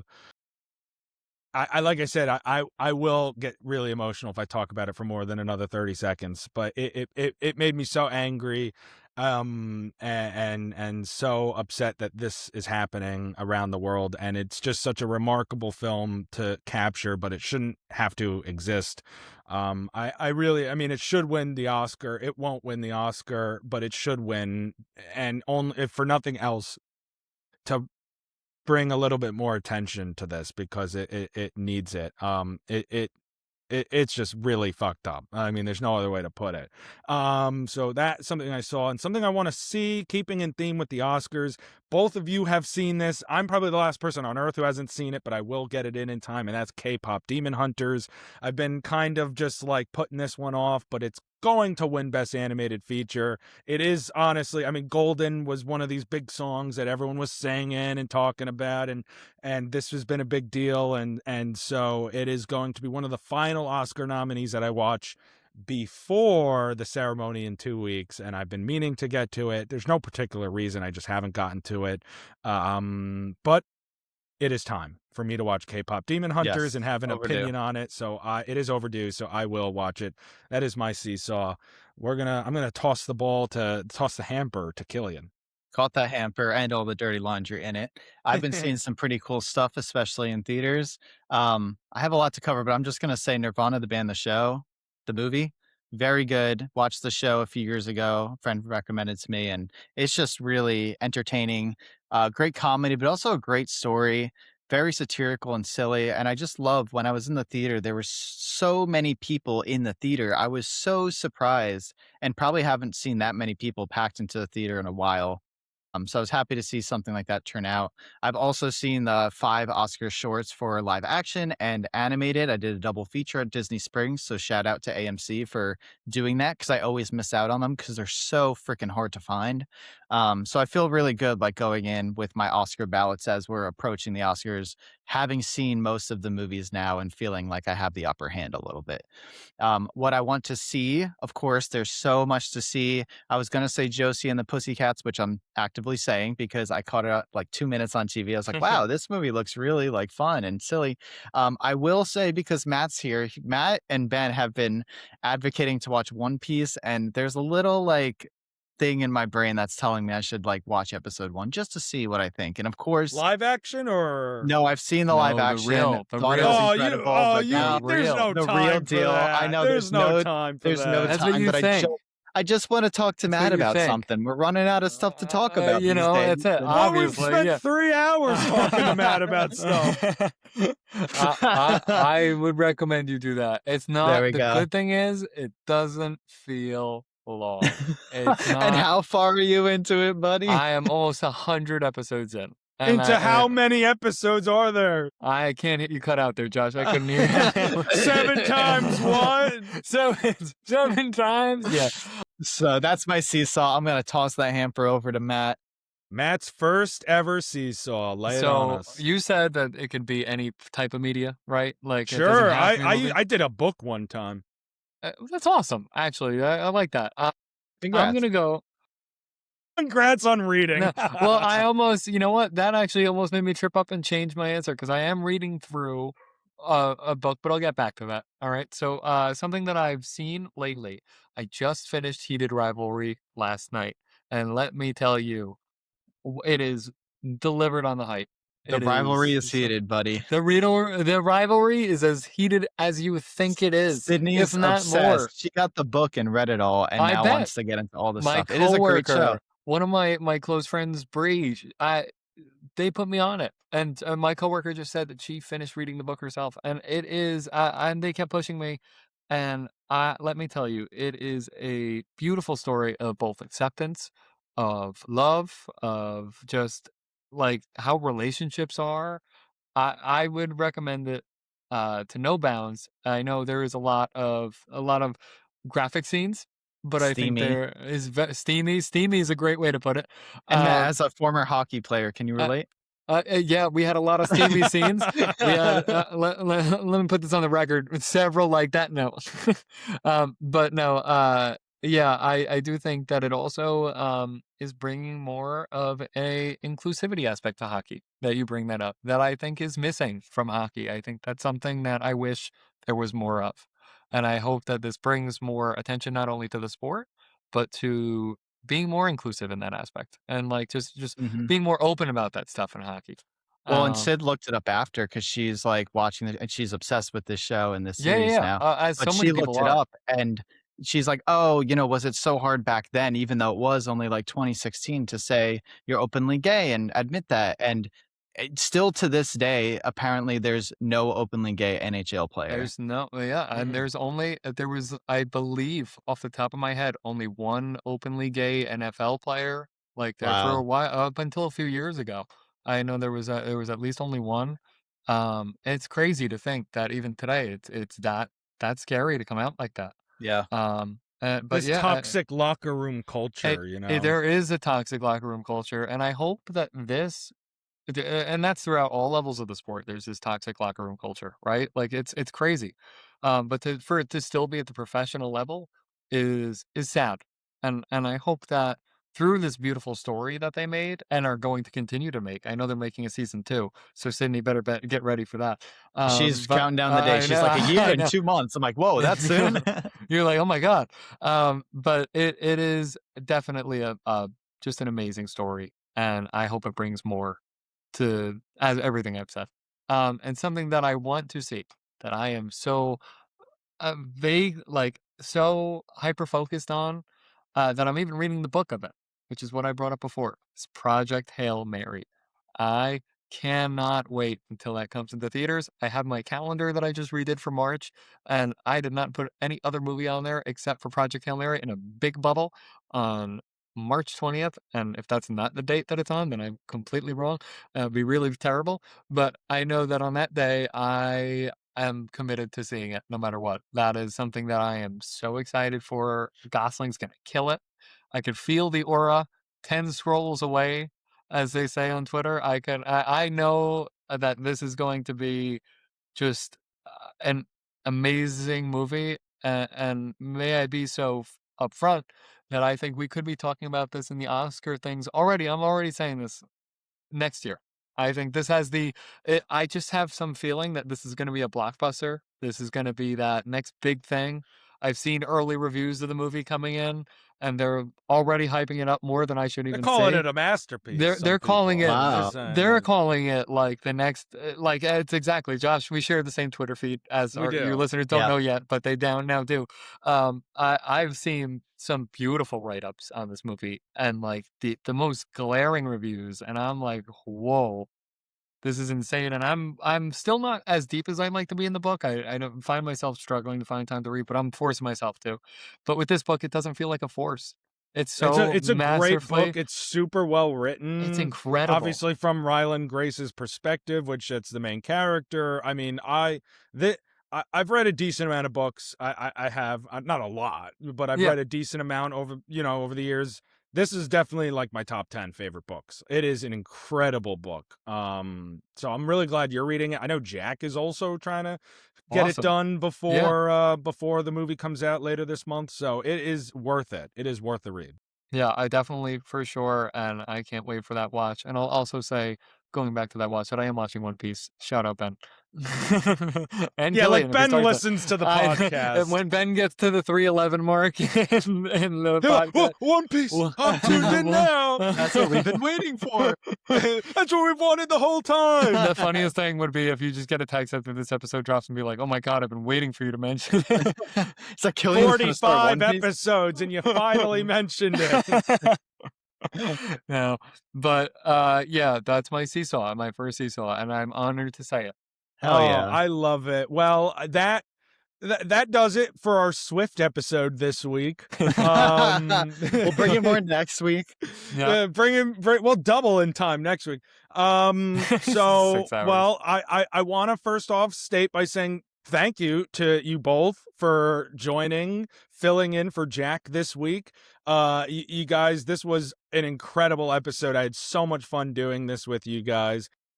Just the insight that you brought, the analysis, the research, I mean, the attention and care, everything. The record breaker. The second, every segment. I mean, yeah, we smashed the record. I can't imagine even Ed is still with us on this.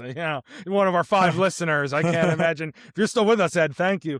So, but seriously, thank you guys. And to everyone at home, as always, please like, follow, subscribe. We're on all the platforms. We're on Instagram, TikTok, YouTube, Spotify, Apple Podcasts. You can find us pretty much everywhere.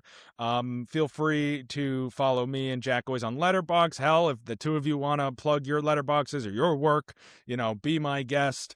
And don't forget, for everyone at home, to comment Bible study numbers. Next week, Jack and I will be reviewing the next film in the Bible study segment, which is all about Eve. Looking forward to that. Even the two of you should go on and comment some numbers. I saw you did, Matt. Kill, it's been a while since you commented. You gotta throw a couple numbers out there. But yes, next week we'll be reviewing all about Eve. Looking forward to that. And Jack, we miss you, buddy. We had a great episode without you. Hey, get us a souvenir. Yeah, what the hell? Would be nice. Yeah, bring something back. Yeah, I'll take a Mai Tai. I'll take a Mai Tai if you just want to bring that. Yeah, that's a good point. Get us some hats or something from the Dominican Republic. We share the Mai Tais with the rest of us. Some Dominican Republic drip. Any last things you guys want to say? Thanks for having us. As always. Thank you. A huge thank you to you, Josh, for putting this together and including us on this episode when originally it wasn't gonna be a thing, and we made something beautiful out of it. Yep, and it's fun to be able to look back on it and honestly just in the moment hang out and chat with each other. And I feel like after this, I'm like, all right, guys, what are we doing now? So guys, you want to go on Discord tonight? We haven't really talked that much. Yeah, we haven't spoken yet. Scooby-Doo sandwich after this. I'm freaking hungry. Yeah, man, I'm starving, but it's been worth it. 3 hours flew by. Like that's crazy. It felt like 20 minutes. For the consumer, it did too. We even had a Matt bathroom break. That's how there was. That's how long intermission. A brutalist style. It didn't take as long. Why as didn't you just brutalist. pee in the hamper? I mean, that was right it's there. It's not empty. I said it was full. But the clothes are dirty anyway. It's fine. You're right. Double down on them. Soil them a little more. All in, baby. All in Vegas. That's right. That's right. Well, that's our show, folks. Thank you for tuning in, and we will see you next week here at the BOD. Woo! Love you. Thank you. Bye.